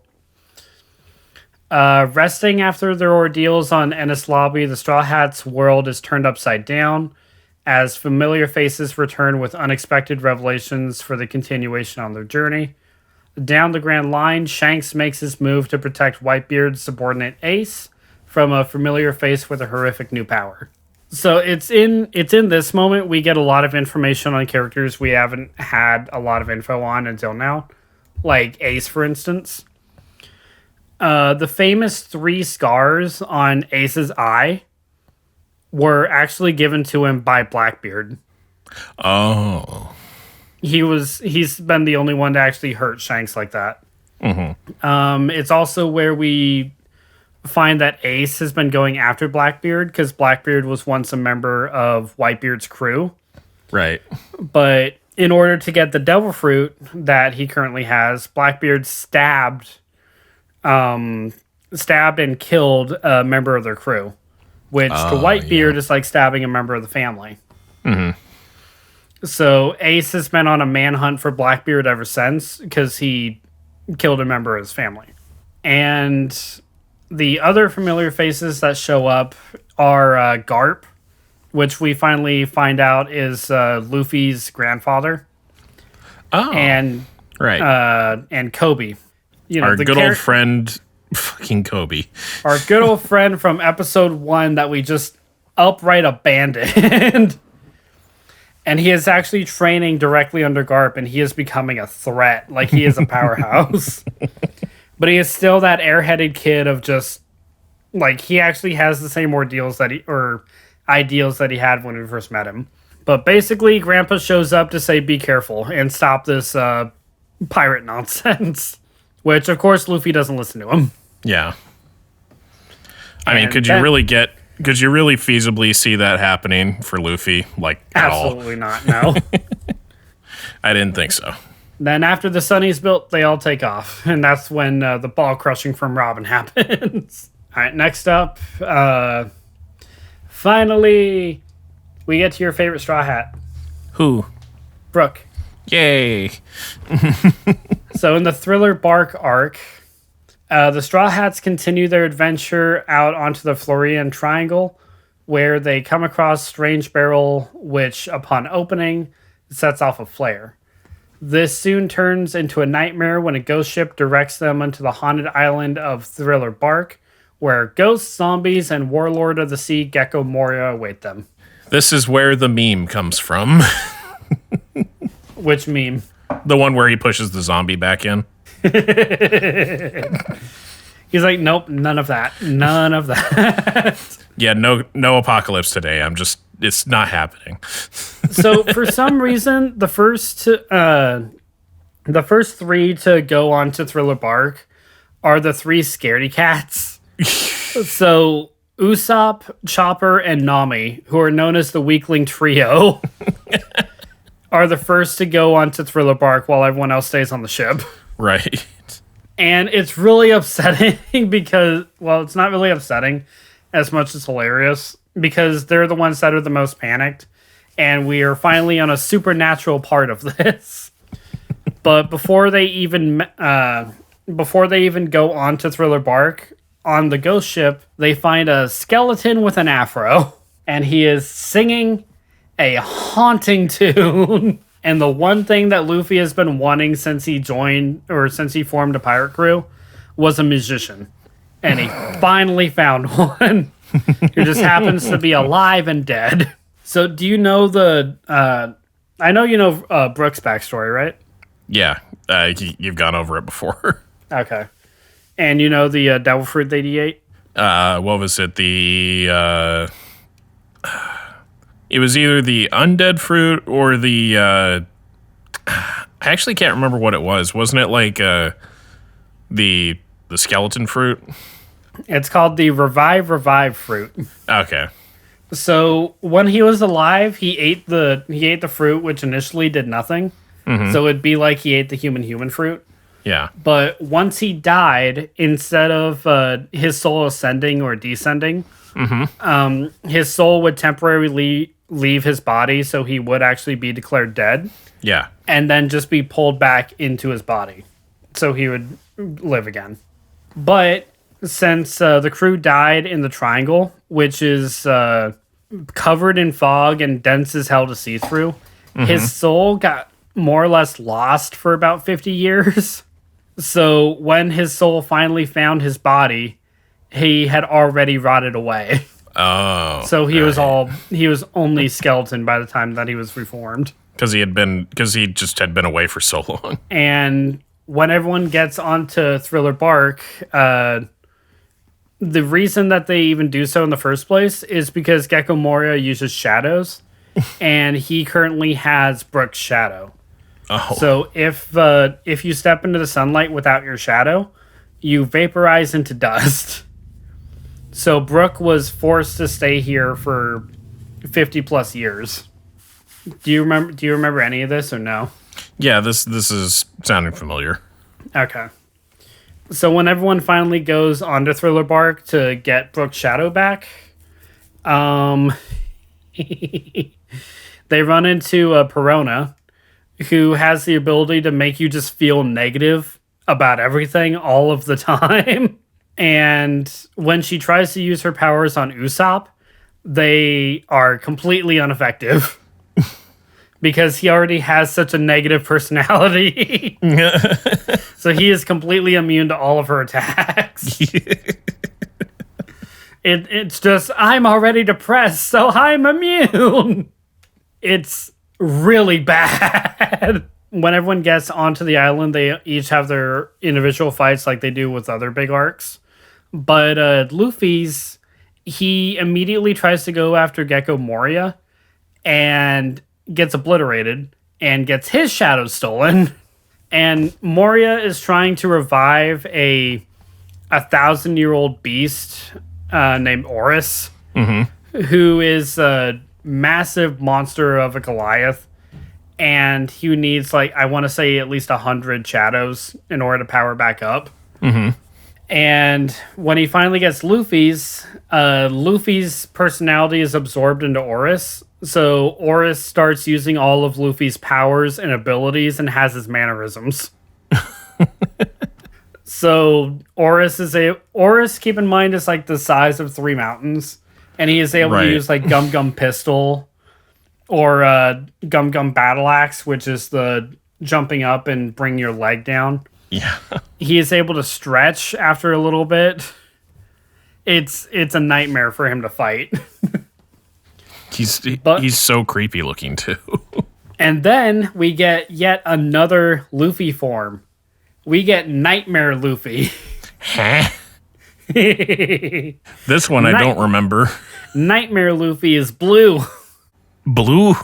Blue. Blue?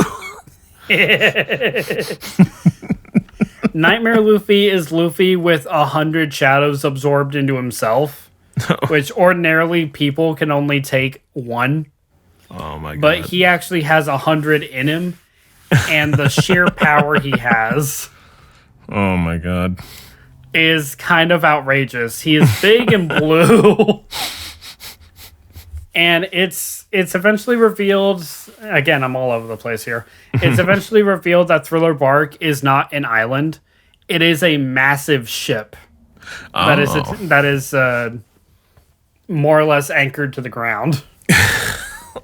So when at the end of the arc the ship starts pulling away, everyone starts like flying over the island.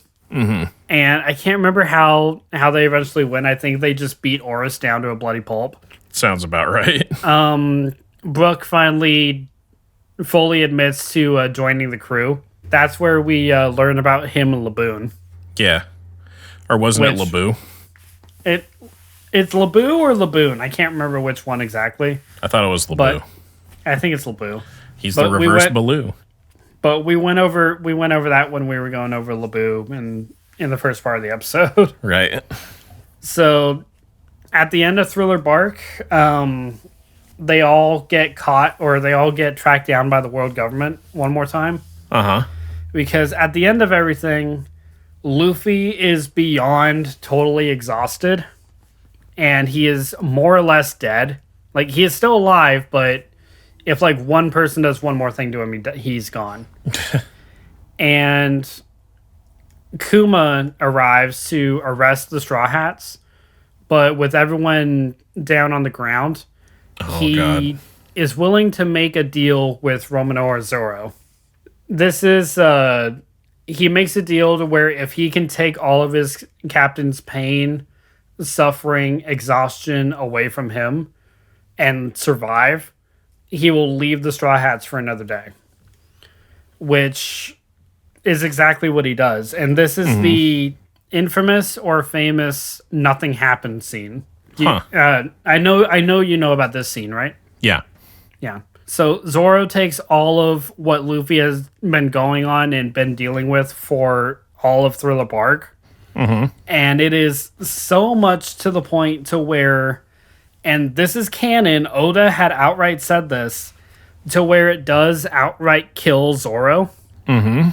But Zoro's sense of direction is so bad that his soul had no idea where to go after he had died. So it just went back into his body. Which makes so much but so little sense at the same time. It does for Zoro because it's like your sense of direction is so bad that you are immortal. That is not fair. I never thought that would be canon, but I guess it is. But here we are. Here we are talking about it on a podcast. So for the next long while, like I think until the time skip, Zoro is more or less recovering. Like he is wrapped in bandages and recovering. That is true, I believe, yeah. And with that, they say goodbye to Thriller Bark, and the Straw Hats, as we know it until then, finally have all 9 members. Yeah. So at the end of Thriller Bark, then we go into our final topic for today, which is the Shaba Odi arc. The Shaba Archipelago. Arriving at the Red Line, which is the halfway point of the Grand Line, the crew searches for a way to get into the famed Fishman Island. The Straw Hats are soon diverted from their search when a mermaid and a talking starfish appear, and they soon find themselves saving an old enemy from a kidnapping ring. Things took a turn for the worse when the Straw Hats find themselves countered at every turn with a warlord at the sea, a marine admiral, and world government officials.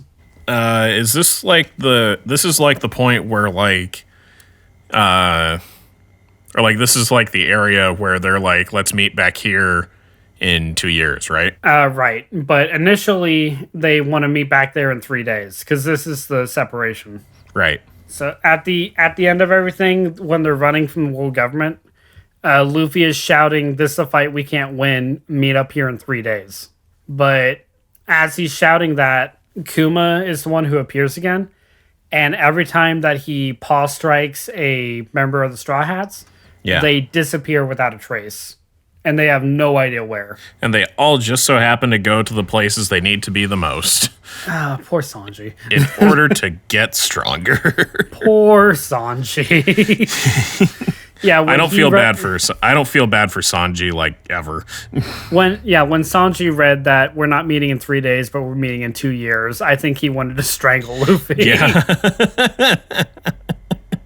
So, I mean that's the end of the archipelago arc, but there's a lot that builds up to it. Like, this is where we finally meet Rayleigh too, the first mate of Captain Roger. Right. Yeah. And Rayleigh is one of the coolest characters and senseis, I think, in anime, at least to me. He's probably one of the cooler mentor characters, yeah. Yeah. And he is, I almost would have thought that he would have taught Zoro before Luffy, because he's a swordsman. But it makes sense that Zoro is going to learn from Mihawk. Yeah. And so I only remember, like, some key points in the archipelago, because they're really trying to get to Fishman Island, and then the separation is what takes up a good chunk of it. But what starts the world government arriving on our archipelago and coming after the Straw Hats as hard as they do is there are these things called celestial dragons, which are more or less the royalty of the sea. And basically whatever they say goes. You don't stand up against them. You don't talk back to them. You don't do anything to them. Luffy decides to punch one in the face in one of the most satisfying moments in the show and series, because what leads up to it is they find out that their friend Cammy, a mermaid, is being sold into slavery by this celestial dragon. Oh gosh, because she had been captured. And mermaids are an exotic creature, so it's rare. And they're just being sold off as property. Oof. So in order to stop everything, despite everyone on the crew begging him not to, because it's been more or less rumored that if you punch a celestial dragon, you'll trigger a buster call. Mm-hmm. Luffy absolutely punches this guy in the face and sends him flying across the theater. As he should. And then they save Cammy, and then the world government starts attacking. That's when Kuma shows up. Yeah. Like, those are the biggest moments of the archipelago, and that's what I remember the most. Because, especially if you're watching or reading up to the buildup of that punch, it is so satisfying seeing that face of Luffy as he's just walking up nonchalantly to this guy and just decks him. And it's immediately followed by one of the most heartbreaking scenes with the separation. Yeah. So that's really the Straw Hats adventure on the Grand Line until the time skip, minus a few things. Because up until the time skip, we really only follow Luffy. Which we do know what the others are up to. It does cut to them eventually. But it doesn't really from carrying this episode. It does. So we are going to go ahead and cut it here. I'm going to go ahead and talk about the Straw Hats training and Impel Down and the Paramount War in a part 3 that will be coming out eventually. We have to go back and watch that in order for that to happen. Time to go get some drinks. Yeah. So I hope this was worth it, guys. I hope it was worth the wait. You guys know how much I love the series and how much I love talking about it and taking every chance I get at that. So the fact that our last One Piece episode is our #1 most viewed episode thank you severely. That actually means a lot to me personally. And I hope you guys find this one just as, I hope you guys like this one just as much. So, Kyo, did you have anything to say? I'm sorry I had so little to say. I was just basically learning about One Piece up until this time skip. Which we're still not all the way there yet. Yeah. So, all right, guys, I hope you enjoyed the episode. And with that, this has been another episode of Anime Podcasters. Bye, guys. Bye. Hey, guys, Hotshot here. Thanks so much for listening to this episode of Anime Podcasters. We have over 100 other episodes for your entertainment found wherever podcasts are available, such as Spotify. We also release new episodes twice a month, so keep an ear out for us. You can follow the podcast at Anime Podcasters on Facebook, Twitter, Instagram, TikTok, and Giant Music's YouTube channel. Giant himself can be found on social media at Giant Music, as well as his own website, giantmusic.com. Kyo, our artist for the podcast, can be found on Twitter and YouTube at GoProKyo, as well as his website, ccartgalleryportfolio.com. As for me, Hotshot, you can find me on YouTube and Twitter at HotshotGinger. As always, guys, thanks for listening to us. Hope to talk to you soon. Take care.